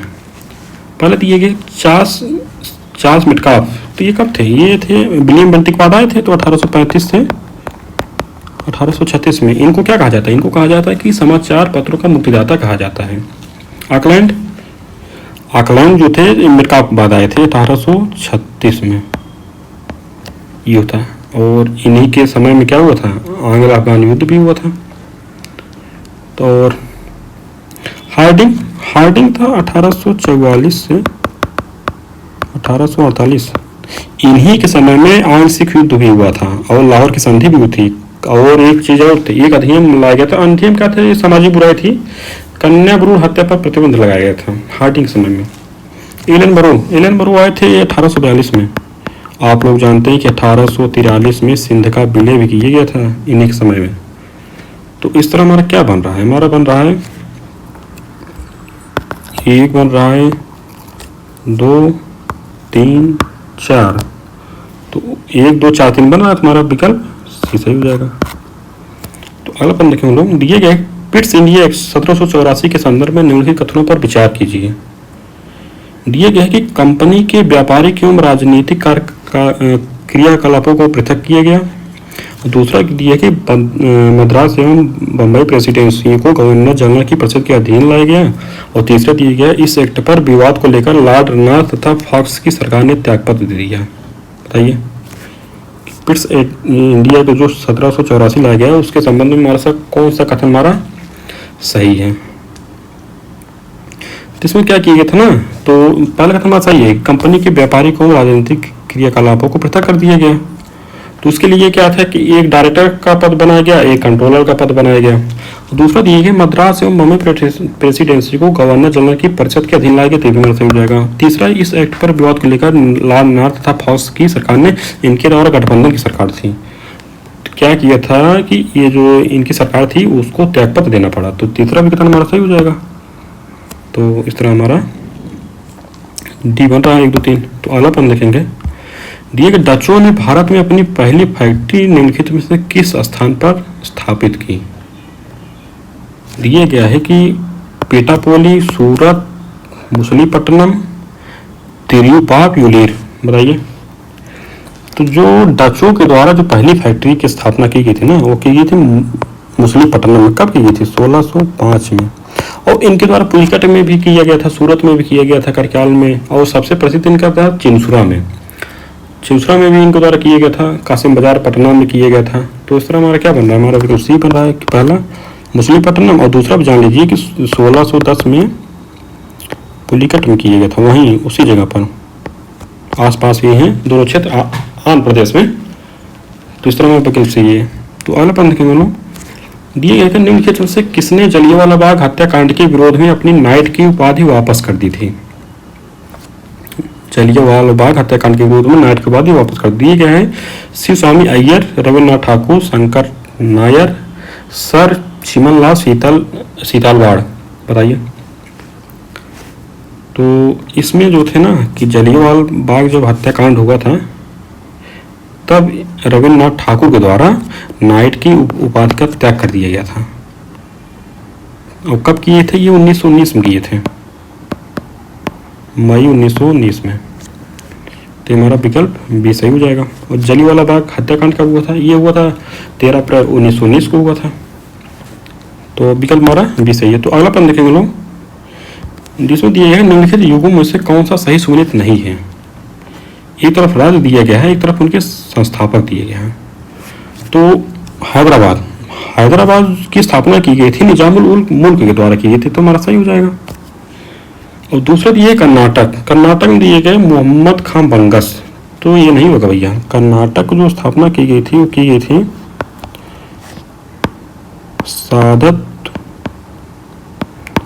सादतुल्लाह खान के द्वारा की गई थी। और अवध सादत खान के द्वारा की गई थी, इनको बुरहानुल मुल्क के नाम से भी जाना जाता है। तो बंगाल मुर्शिद कुली खान। तो इस तरह हमारा विकल्प जो बी है वह सुमेलित नहीं, तो हमारा सही हो जाएगा। अगला प्रश्न देखते हैं लोग, दिए गए वर्ष 1930 में पारित किए गए शारदा एक्ट के अंतर्गत बालकों एवं बालिकाओं के लिए विवाह की आयु कितनी निर्धारित की गई? तो इसमें दिया गया है कि 12 एवं 14 वर्ष, 14 एवं 16 वर्ष, 14 एवं 18 वर्ष, 16 एवं 18 वर्ष। बताइए। इसमें क्या किया गया था? इसमें किया गया था ना कि जो बालिकाओं की आयु 14 वर्ष, बालकों के लिए 18 वर्ष किया गया। तो विकल्प हमारा सी हो जाएगा। और एक और भी अधिनियम आए थे, आप लोग जानते हैं कि आया था native marriage act. Native marriage act आया था, ये कब आया था? ये आया था 1872 में। इसको द्वारा क्या प्रावधान? इसके द्वारा प्रावधान किए गए थे कि 14 वर्ष से कम आयु की जो बालिकाएं हैं उनके विवाह को प्रतिबंधित कर दिया गया था। एक और अधिनियम आया था, सम्मति आयु अधिनियम। सम्मति आयु अधिनियम, इसमें प्रावधान था 12 वर्ष से 12 वर्ष से कम आयु की जो कन्या होती थी, जो बालिका होती थी, इनको विवाह पर रोक लगा दिया गया। लेकिन ये ज़्यादा सफल नहीं था क्योंकि 12 वर्ष कर दिया गया था, इसमें तो और भी कम कर दिया गया था। इस तरह हमारा क्या बन रहा है? हमारा विकल्प सी बन रहा है। तो अगला प्रश्न बोलो, अगला प्रश्न है सत्यशोधक समाज की स्थापना निम्नलिखित में से किसके द्वारा की गई थी? सत्यशोधक समाज, इसमें दिया गया कि ईवी रामास्वामी नायकर, नारायण गुरु, डॉक्टर भीमराव अम्बेडकर, ज्योतिबा फुले। तो बताइए। जिसमें देखा जाए तो सत्यशोधक समाज की स्थापना की गई थी, वो की गई थी ज्योतिबा फुले के द्वारा की गई थी। कब की गई थी? 1873 में की गई थी। तो हमारा विकल्प डी सही हो जाए। अगला प्रश्न देखेंगे लोग, अगला प्रश्न हमारा ये करंट संबंधित है, इसको हम लोग स्किप करेंगे। तो अगला प्रश्न देखेंगे लोग, इसमें दिया गया है कि एक तरफ दिया गया है कांग्रेस अधिवेशन, दूसरी तरफ अध्यक्ष दिया गया है। तो पहले इसमें दिया गया है कि इलाहाबाद अधिवेशन 1892, और दूसरा दिया गया है कि लखनऊ अधिवेशन 1899, तीसरा दिया गया लाहौर अधिवेशन 1909, और चौथा दिया है कलकत्ता अधिवेशन 1928। तो इसमें बताना कि कौन सा सही सुमेलित है। इसमें देखेगा इलाहाबाद अधिवेशन 1892, इसकी अध्यक्षता जो की गई थी ना वो प्रेमेश चंद्र बनर्जी के द्वारा की गई थी, तुम्हारे सुमेलित है। दूसरा है लखनऊ अधिवेशन 1899, इसकी अध्यक्षता जो की गई थी आर.सी. दत्त के द्वारा की गई थी, रमेश चंद्र, ये भी हमारा सही सुमेलित है। तीसरा दिया गया है कि लाहौर अधिवेशन, तो लाहौर अधिवेशन 1909 जो था ना, इसकी अध्यक्षता की गई थी ये मदन मोहन मालवीय के द्वारा की गई थी, हमारा तीसरा नहीं सुमेलित है। चौथा जो दिया है कलकत्ता अधिवेशन 1928, कलकत्ता अधिवेशन 1901 की अध्यक्षता की गई थी मोतीलाल नेहरू के द्वारा। मोतीलाल नेहरू के द्वारा। अच्छा, तो हमने इसमें एक और दो हमारा सुने थे, तो विकल्प हमारा ये सही हो जाएगा। अगला पंथ देखेंगे लोग। अगला पंथ ये गया है कि निम्नलिखित में से कौन कांग्रेस अधिवेशन को संबोधित करने वाली कलकत्ता विश्वविद्यालय की पहली महिला स्नातक थी।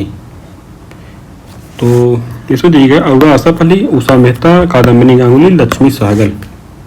बताइए। तो इसमें जो कलकत्ता विश्वविद्यालय की स्नातक जो पहली महिला थी उनका नाम है कादम्बिनी गांगुली। विकल्प हमारा सी हो जाएगा। अरुणा आसफ अली कौन थी? तो अरुणा आसफ अली जो थी ना, 1942 में जो भारत छोड़ो आंदोलन चल रहा था उनके द्वारा क्या करी थी, ये राजनीतिक कार्यकर्ता थी उसमें। उषा मेहता कौन थी? उषा मेहता जो थी 1942 में भारत छोड़ो आंदोलन के दौरान गुप्त रूप से कांग्रेस रेडियो का संचालन इनके द्वारा किया जाता था। लक्ष्मी सहगल कौन थी? लक्ष्मी सहगल जो थी ये सुभाष चंद्र बोस के द्वारा जो रेजिमेंट बनाया गया था उसमें एक रेजिमेंट था झांसी रेजिमेंट। तो झांसी रेजिमेंट की जो थी ना कमांडर थी लक्ष्मी सहगल। तो इस तरह हमारा क्या हो जाएगा, हमारा विकल्प सी था, तो विकल्प हमारा सी से हो जाएगा। अगला प्रश्न लिखेंगे लोग। दिए गए निम्नलिखित में से किन समाचार पत्रों का संपादन लाला लाजपत राय ने किया था? तो दिए गया है कि पंजाबी, वंदे मातरम, द पीपल, सुधारक।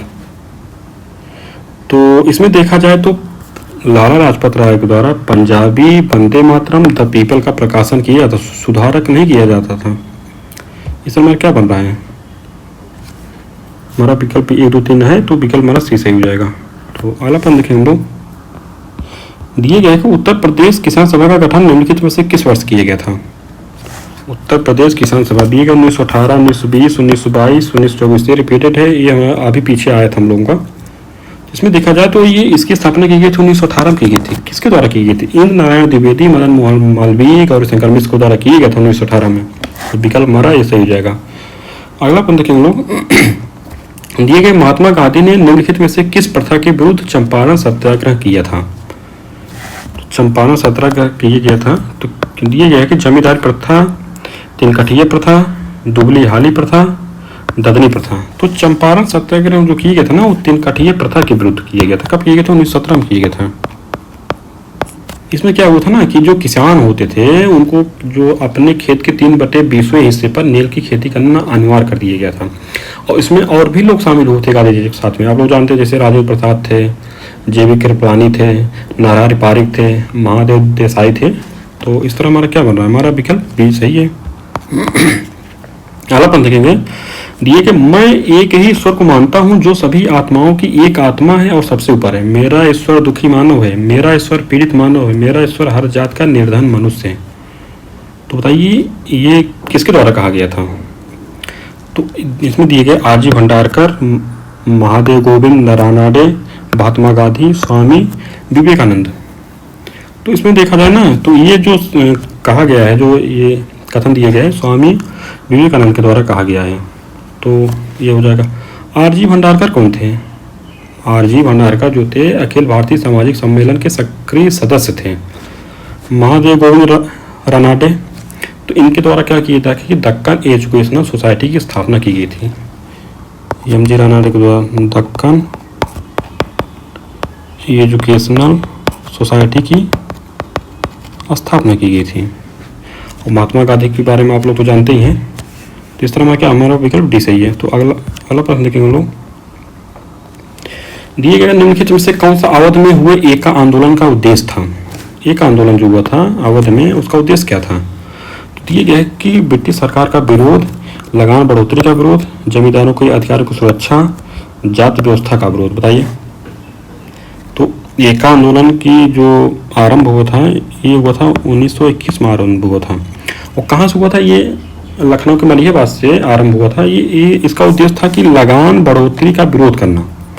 तो हमारा विकल्प बी सही रहता। तो इसके नेतृत्वकर्ता कौन थे? इसके नेतृत्वकर्ता थे मदारी पासी व ख्वाजा अहमद थे।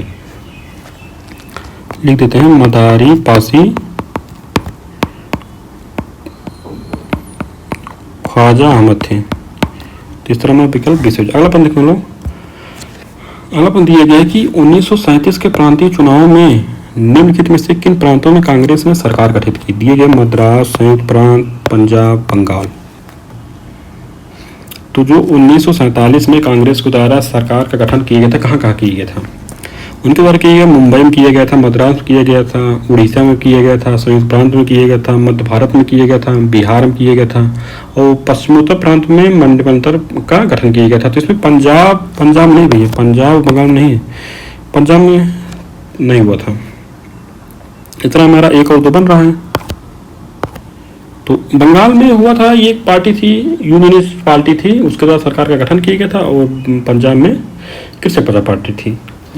तो उस तरह एक और दो हमारा सही है, तो विकल्प हमारा ये सही हो जाएगा। तो अगला पन देखेंगे लोग, इसमें दिया गया कि निम्नलिखित में से किसने अंजुमाने मुहिब्बाने वतन नामक संगठन की स्थापना की थी? दिया गया कि सैयद अंजुमाने मुहिब्बाने वतन, दिए गए सैयद अहमद खान, मोहम्मद इकबाल, सरदार अजीत सिंह, श्रीनाथ सन्याल।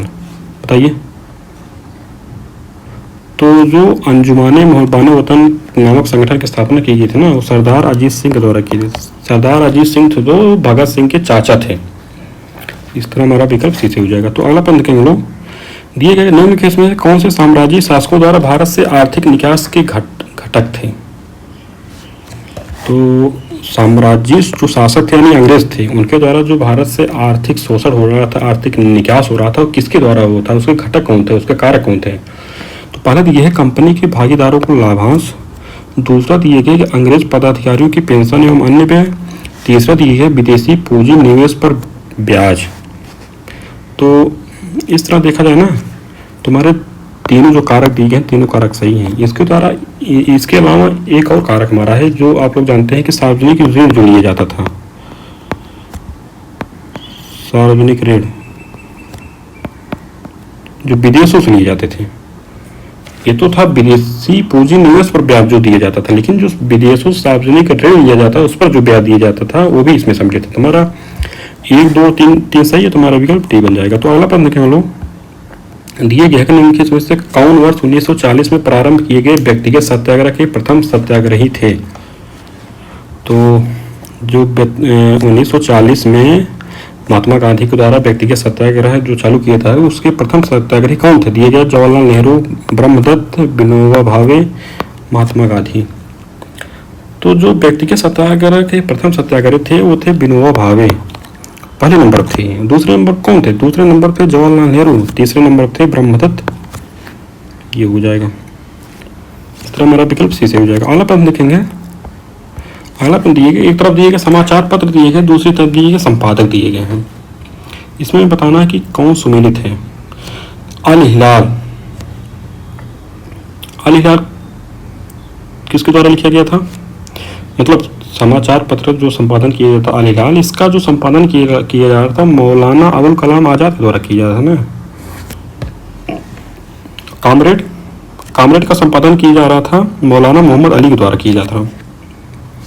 गदर जो था वो गदर इनके द्वारा नहीं किया जा रहा था भैया। गदर जो पार्टी थी उसके संस्थापक थे सोन सिंह भागना, और जो था गदर जो समाचार पत्र था वो गदर पार्टी के द्वारा किया जा रहा था इसका प्रकाशन, ना कि सोन सिंह भागना के द्वारा। और स्वराज का जो प्रकाशन किया जा रहा था सुभाष चंद्र बोस के द्वारा।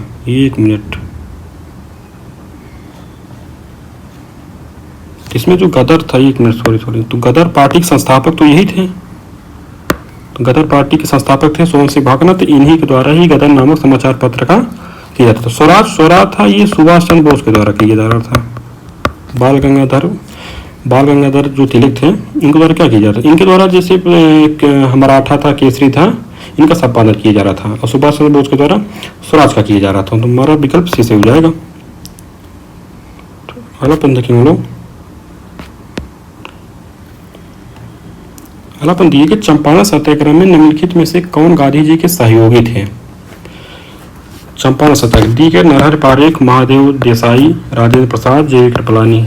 तो चंपारण सत्याग्रह जो था ये था 1917 में। आप लोग जानते भी, पीछे भी आया था क्वेश्चन। तो इसमें जो थे जो मतलब सहयोगी थे गांधी जी के, नरहरि पारेख थे, महादेव देसाई थे, राजेंद्र प्रसाद थे, जे कृपलानी थे। तो चारों लोग सही, तो विकल्प हमारा डी से हो जाएगा। अगला प्रश्न देखेंगे लोग, दिए गए निम्नलिखित में से कौन सा डोमिनियन स्टेट पद का सही विवरण प्रस्तुत करता है?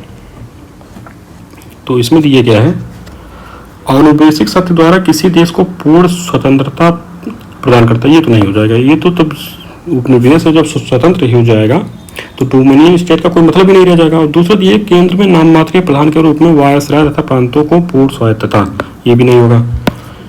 तीसरा दिए गए औपनिवेशिक शक्ति को जनता द्वारा चुनी गई सरकार के माध्यम से शासन करने का अधिकार, ये हो जाएगा तो लोकतंत्र आ जाएगा, तो ये भी नहीं संबंधित है।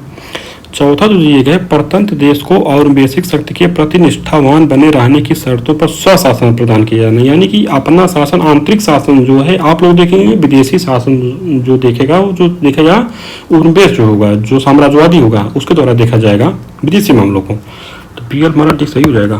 तो अगला प्रश्न देखेंगे लोग। अगला प्रश्न दिया गया निम्नलिखित में से किसने वर्ष 1917 में होम रूल लीग के सदस्यों की गिरफ्तारी के विरोध में अपनी नाइट की उपाधि त्याग दी थी? तो इसमें दिया गया है कि S Subramania Iyer, Jagat Narayan, CF Andrews, CP Ramaswamy. बताइए।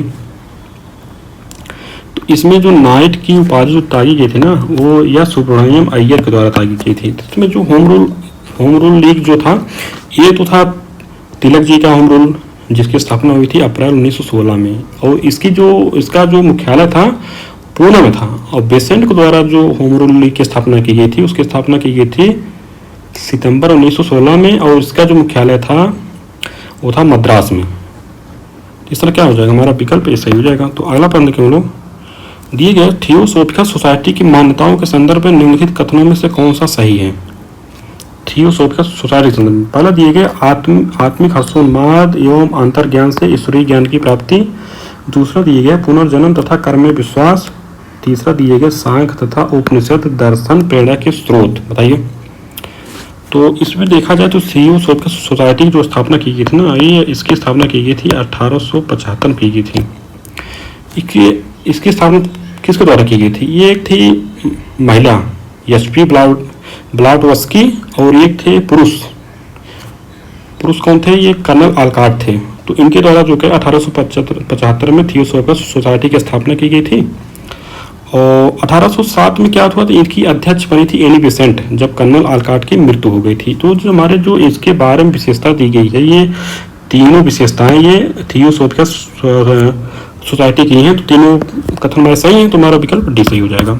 इनके द्वारा किया गया था ना, पुनर्जन्म तथा कर्म विश्वास किया जाता था, आत्मिक हर्षोन्माद तथा अंतर्ज्ञान से ईश्वरीय ज्ञान की प्राप्ति भी इनके द्वारा की जाती थी। तथा ये क्या करते थे कि जो भारत के वेद थे, पुराण थे, प्राचीन जो वेद वगैरह थे, उन पर इन लोगों द्वारा विश्वास किया जाता था। तो इसी क्रम में जो थे सांख्य तथा उपनिषद दर्शन जो थे, इनकी प्रेरणा के स्रोत थे।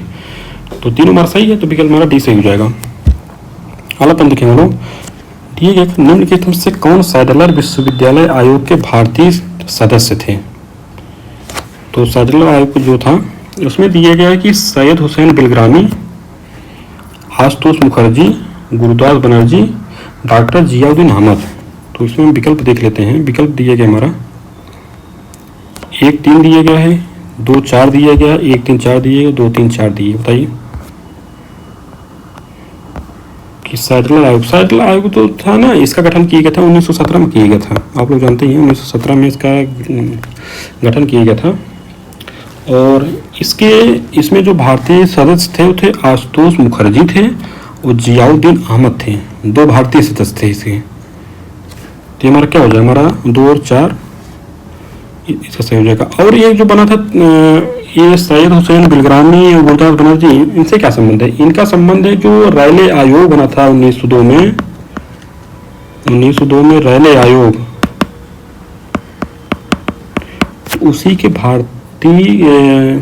में 2 भारतीय भी थे। कौन थे? सैयद हुसैन बिलग्रामी थे और गुरुदास बनर्जी भी थे।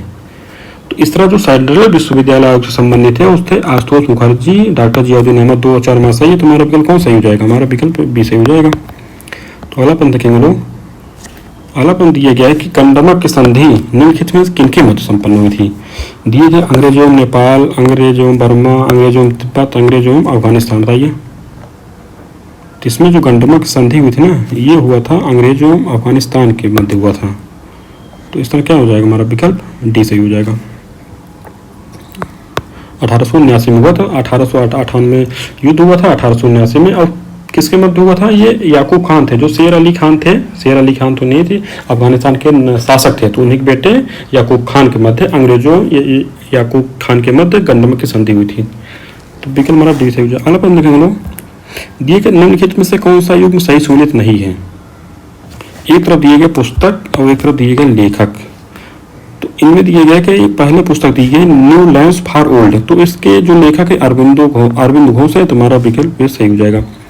और दूसरा दिया गया कि आनंद मठ, तो आनंद मठ के जो लेखक हैं आप लोग जानते हैं कि बंकिम चंद्र चटर्जी हैं, तो विमर्श सहूलियत हो जाएगा। और तीसरा दिया गया India means freedom, India means freedom के लेखक कौन है? इसके लेखक है अबुल कलाम आज़ाद हैं। और चौथा दिया गया है कि guilty man of India partition, तो इसके लेखक जयप्रकाश नारायण नहीं है, इसके जो लेखक हैं वो थे राम मनोहर लोहिया थे, राम मनोहर लोहिया। इतना हमारा चौथा सहूलियत नहीं है, तो विकल्प हमारा ये सही हो जाएगा। तो अगला प्रश्न देखेंगे हम लोग, दिए गए कांग्रेस के निम्नलिखित में से किस अधिवेशन में प्रस्ताव पारित कर पूर्ण स्वराज को कांग्रेस का उद्देश्य घोषित किया गया? दिए गए कानपुर अधिवेशन 1925, मद्रास अधिवेशन 1927, लाहौर अधिवेशन 1929, कराची अधिवेशन 1931, बताइए। तो इसमें देखा जाए तो कांग्रेस का जो अधिवेशन हुआ था वो लाहौर अधिवेशन 1929 में, ये पूर्ण स्वराज को कांग्रेस का इसका उद्देश्य घोषित किया गया था 1900 में। तो इसका जो अध्यक्षता की गई थी उसकी ये थी जवाहरलाल नेहरू के द्वारा की गई थी ना। और इसमें जो घोषित किया गया था, जो कांग्रेस का लक्ष्य घोषित किया था, पूर्ण स्वराज लक्ष्य घोषित किया गया। तो विकल्प हमारा सी हो जाएगा। अगला प्रश्न हम दिए गया कि निम्नलिखित में से कौन से आयोग ब्रिटिश भारत में सिविल सेवा में सुधार से संबंधित हैं? तो सिविल सेवा से संबंधित इनमें से कौन कौन से हमारे आयोग हैं? इसमें दिए गया इस्लिंगटन आयोग, ली आयोग, फ्रेजर आयोग, एचिसन आयोग। तो इसमें देखा जाए तो आप लोग जानते हैं जैसे कि फ्रेजर आयोग जो था ना, ये पुलिस से संबंधित है ना। तो 3 हमारा तो ये कट जाए तुम्हारा। अब 1 और 2, 1, 2, 4, इसमें हमारा बताना है कि कौन सा हमारा सही हो जाएगा। तो पहला जो आयोग है इस्लिंगटन आयोग, इसकी नियुक्ति हुई थी 1912 में। ये जो था ये सिविल सेवा सुधार से संबंधित था। ली आयोग कैसे गठन हुआ था 1924 में हुआ था, ये भी था सिविल सेवा से संबंधित था। और चौथा जो एचिसन आयोग था ना, ये भी सिविल सेवा से संबंधित था। तो इसका गठन कब किया था? इसका गठन किया था 1886 में किया था। इसमें वायसराय थे डफरिन, उनके द्वारा किया गया था। तो ये 1, 2, 4 में सही, तुम्हारा विकल्प डी सही हो जाएगा। अगला प्रश्न देखेंगे हम लोग, दिए गए 1857 के विद्रोह से संबंधित मंगल पांडे ब्रिटिश सेना की किस रेजिमेंट में नियुक्त थे? तो मंगल पांडे संबंधित दिए गया, तो दिए गया 19वीं नेटिव इन्फेंट्री, 34वीं नेटिव इन्फेंट्री, 7वीं अवध रेजिमेंट, 12वीं अवध रेजिमेंट, बताइए।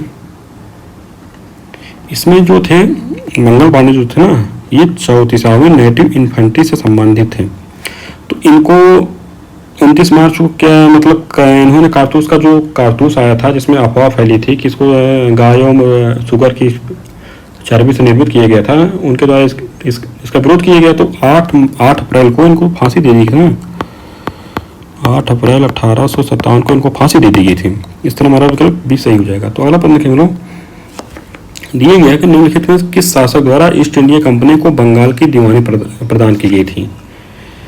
तो ईस्ट इंडिया कंपनी को जो बंगाल की दीवानी दी गई थी किसके द्वारा दी गई थी? फारूक सैयद, शाह आलम द्वितीय, सुजाउद्दौला, मीर कासिम, बताइए। इसमें जो ईस्ट इंडिया कंपनी को बंगाल का दीवानी का अधिकार प्रदान किया गया था वो दिया गया था शाह आलम द्वितीय के द्वारा। ये क्या थे? मुगल बादशाह थे शाह आलम। इनके द्वारा जो बंगाल, बिहार, उड़ीसा की दीवानी जो ना वो अंग्रेजों को दे दी गई थी। तो इस तरह क्या होता है? हमारा विकल्प भी सही हो जाएगा। और जो कब हुआ था ये हुआ था बक्सर युद्ध के बाद हुआ था ना। बक्सर युद्ध जब हुआ था 1764 ईस्वी में, तो उसके बाद कौन आया था? रॉबर्ट क्लाइव आया था और उसने संध की थी, शाह आलम द्वितीय के साथ की थी। इस तरह हमारा विकल्प भी सही हो जाएगा। तो अगला प्रश्न देखेंगे लोग, अगला प्रश्न ये है कि सूची 1 को सूची 2 से में सुमिलित करना है। एक तरफ दिए गया संध दिए गया, दूसरी तरफ वर्ष दिए गया है। तो इसमें देना है कि संगोलक संधि, तो संगोलक संधि जो हुई थी ना वो 1750 में हुई थी। इसमें इसमें क्या हुआ था कि इसके द्वारा जो साहू जी थे उन्होंने सारा अधिकार जो है पेशवा को दे दिया गया था। पेशवा ने सारे अधिकार को मतलब अपने में ले लिया था। तो ये हो जाएगा हमारा विकल्प पे सामने सम्मिलित हो गया। सूरत की संधि हुई थी 1775 की हुई थी ना। 1775 में रघुनाथ राव और अंग्रेजों की मध्य हुई थी, तीन बार सम्मिलित है। साल वाइक संधि हुई थी 1782 की। इसके द्वारा क्या हुआ था कि प्रथम आंग्ल मराठा युद्ध को समाप्त किया गया था। तो बसेन की संधि ये हुआ था 1802 में हुआ था बसेन की संधि। इसमें क्या हुआ था कि ये बाजीराव द्वितीय और अंग्रेजों की मध्य हुई थी। तो इस तरह में आमने सामने मिले थे। तो विकल्प हमारा कौन सा 1 2 3 4 विकल्प सही हो जाएगा हमारा। अगला देखें, प्रथम दिया गया कि बहादुर शाह प्रथम के संदर्भ में निम्नलिखित कथनों पर विचार कीजिए। बहादुर शाह प्रथम दिया गया है कि इसने हिंदू सरकारों के प्रति धार्मिक असहिष्णुता का प्रदर्शन किया। दूसरा दिया गया उसने मराठों को सरदेश मुखी वसूलने का अधिकार दिया पर चौथ का नहीं। तो बताइए इसमें तुम्हारा कौन सा सही है।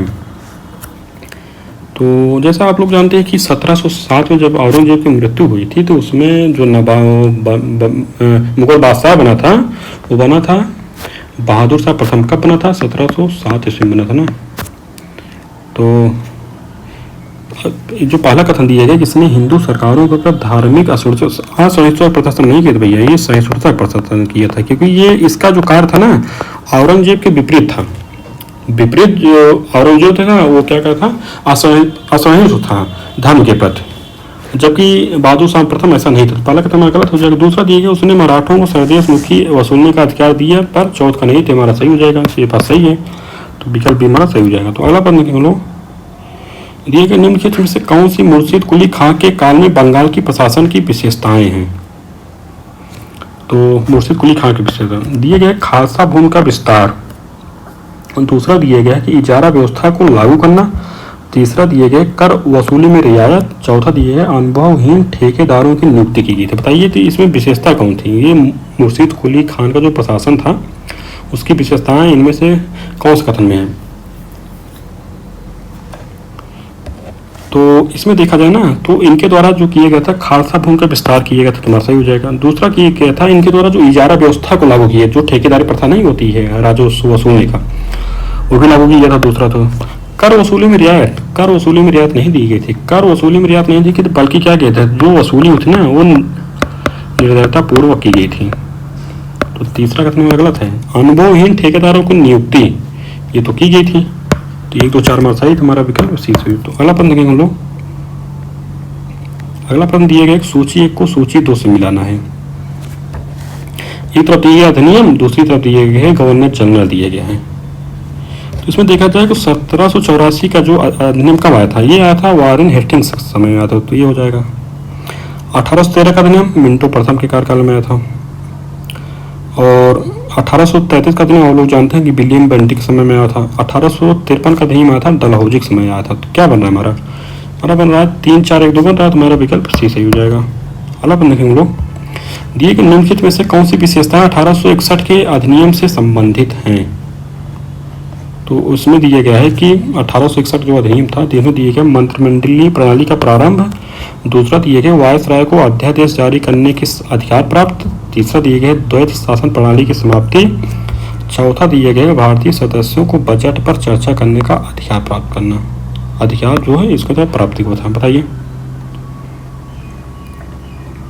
तो इसमें देखा जाए ना जो 1861 का अधिनियम आया था उसमें क्या किया गया था कि उसमें मंत्रिमंडलीय प्रणाली का प्रारंभ किया गया था। कैनिंग के द्वारा किया गया था ना। उसमें कौन था वायसराय कैनिंग था पहले कथन। और दूसरा दिए गए वायसराय को अध्यादेश जारी करने का अधिकार प्राप्त। तो इसके द्वारा भी क्या हुआ था, इस अधिनियम के माध्यम से वायसराय को अध्यादेश जारी करने का अधिकार दिया गया था। दूसरा भी कथन हमारा सही होगा। द्वैत शासन प्रणाली की समाप्ति। द्वैत शासन की प्रणाली जो थी ना ये नहीं समाप्त की गई थी इसके द्वारा। तुम्हारा गलत हो जाएगा। तीसरा दिएगा भारतीय सदस्यों को बजट पर चर्चा करने का अधिकार, ये भी नहीं होगा। ये तो दिएगा 1892 में जो अधिनियम आया था भारत परिषद अधिनियम आया था उसके द्वारा दिया गया था। तो एक और 2 सही तुम्हारा विकल्प ये सही हो जाएगा। तो अगलापन देते हैं लोग। अगलापन दिएगा टीपू सुल्तान की भूमि कर व्यवस्था के संदर्भ में निम्नलिखित में से कौन सा सही नहीं है। टीपू सुल्तान पर हम देते हैं। पहला दिया है जागीरदारी प्रणाली को समाप्त कर कृषकों से सीधा संपर्क स्थापित किया। दूसरा दिया गया कर मुक्त भूमि इनाम पर पुनः अधिकार किया। तीसरा दिया गया पोलीगारों के पैतृक अधिकार को बरकरार रखा। चौथा दिया गया कि कृषकों को सहयोग के लिए ऋण प्रदान किया। बताइए, तो इसमें देखा जाए ना तो हमारा जो पहला कथन है सही है कि जागीरदारी प्रणाली को समाप्त कर कृषकों से सीधा संपर्क किया गया था टीपू सुल्तान के द्वारा। दूसरा कि कर मुक्त भूमि इनाम पर पुनः अधिकार है, जो कर मुक्त भूमि जो दी जाती थी ना उसको इनाम कहा जाता था, तो उस पर उनके द्वारा जो है पुनः अधिकार कर लिया गया था। दूसरा अपना सही है। जो तीसरा दिया गया है कि कर मुक्त भूमि पर तीसरा दिया गया पोलीगार को पैतृक अधिकार उपरांत नहीं ये इनके जो अधिकार है ना अधिकार को छीन लिया गया, तो तीसरा में गलत है। चौथा जो है कृषकों को सहयोग के लिए ऋण प्रदान किए गए थे, तो ये भी सही है। तो हमारा विकल्प सी गलत है, गलत ही बताना, तो हमारा सी सही हो जाएगा। अगला प्रश्न देखेंगे लोग। अगला प्रश्न दिया गया कि निम्नलिखित में से किस मराठा सेनापति ने सवाई राजा जयसिंह के साथ मिलकर विधवा पुनर्विवाह को बढ़ावा देने का प्रयास किया था? तो इसमें दिया गया सदाशिवराव भाऊ, रघुनाथ राव, मल्हार राव होलकर, परशुराम भाऊ। तो इसमें जो था ना सवाई राजा जयसिंह के साथ जो थे परशुराम भाऊ, इनके द्वारा मिलकर विधवा पुनर्विवाह को प्रोत्साहन दिया गया था। और परशुराम भाऊ कौन थे? ये मराठा सेनापति थे, मराठा सेनापति थे। इस तरह हमारा विकल्प डी सही हो जाएगा।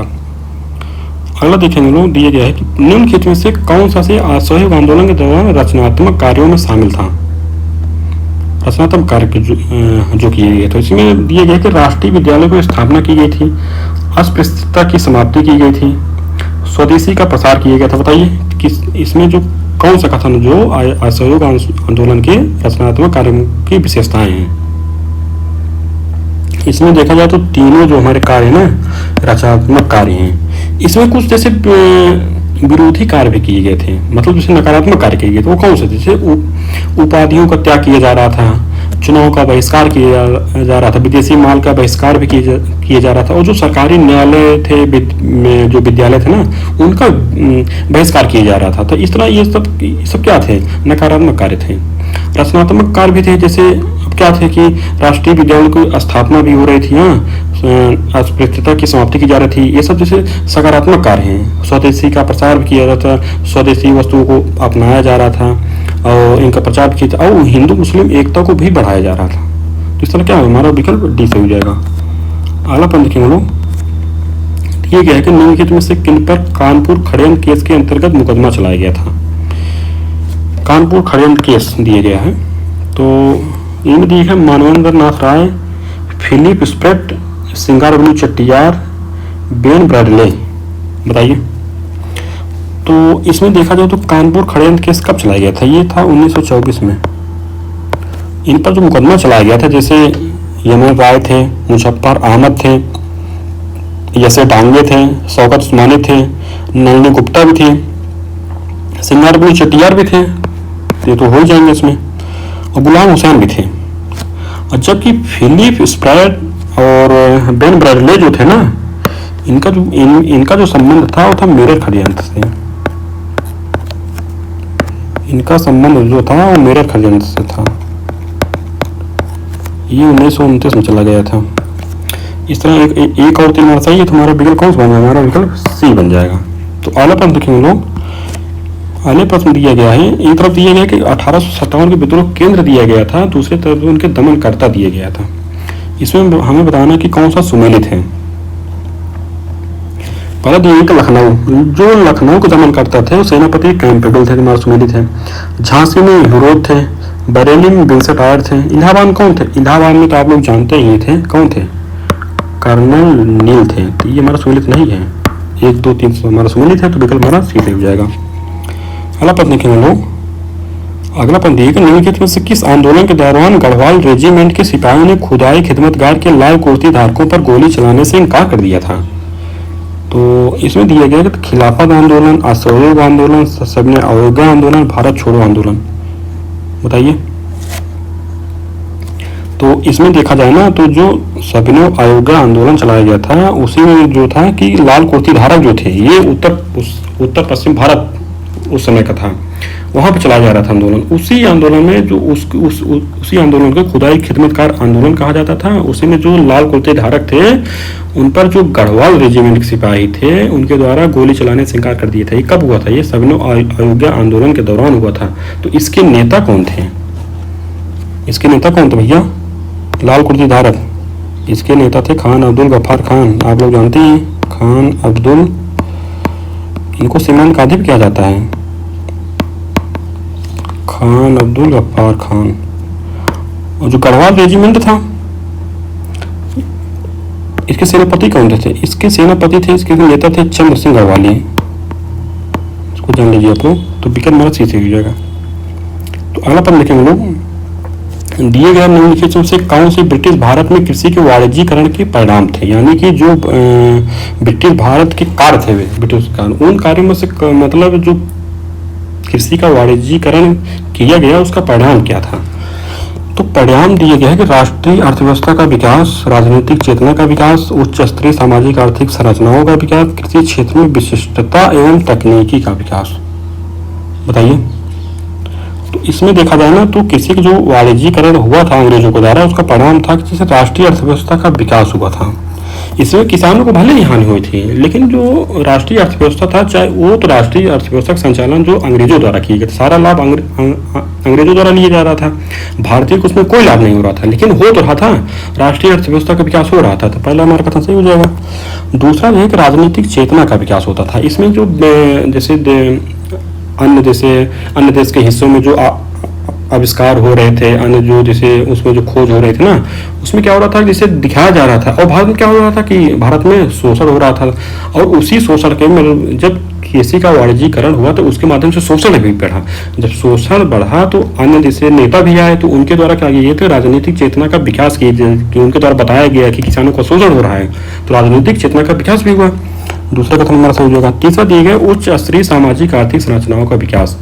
ये भी हमारा सही है। उच्च स्तरीय सामाजिक आर्थिक संरचनाओं का विकास हुआ, क्योंकि इसमें बड़े बड़े जमींदार लोग आए, व्यापारी लोग आए, तमाम लोग आए, तो सामाजिक आर्थिक संरचना का विकास हुआ। बैंक का विकास हुआ इसमें, तमाम जैसे वित्तीय संस्थाएं थी उनका विकास हुआ ना। तो अब शोषण तो बढ़ ही रहा था, लेकिन उसके साथ विकास भी हुआ था। तीसरा कथन हमारा सही हो जाएगा। चौथा दिया गया कृषि क्षेत्र में विशिष्टता एवं तकनीक का विकास। जितने भी आविष्कार वगैरह अन्य देशों में हो रहा था उनका आगमन हो रहा था, अंग्रेजों के माध्यम में हो रहा था, अपने लाभ के लिए हो रहा था, लेकिन हो रहा था। तो चौथा कथन हमारा सही हो जाएगा। तो 1 2 3 4 हमारा सही है, तो क्या हुआ, हमारा विकल्प डी सही हो जाएगा। तो अगला पंथ देखिए, दिए गए निम्नलिखित में से कौन सा भारत में स्थापित प्रथम मजदूर संगठन था? प्रथम मजदूर संगठन कौन था? इसमें दिए गया है कि Kamgar Hitvardhak Sabha, Bombay mill hands association, Indian trade union federation, Akhil Bharatiya trade union Congress. बताइए। तो जो भारत में स्थापित प्रथम मजदूर संगठन कौन था? उसमें था बॉम्बे मिल हैंड्स एसोसिएशन।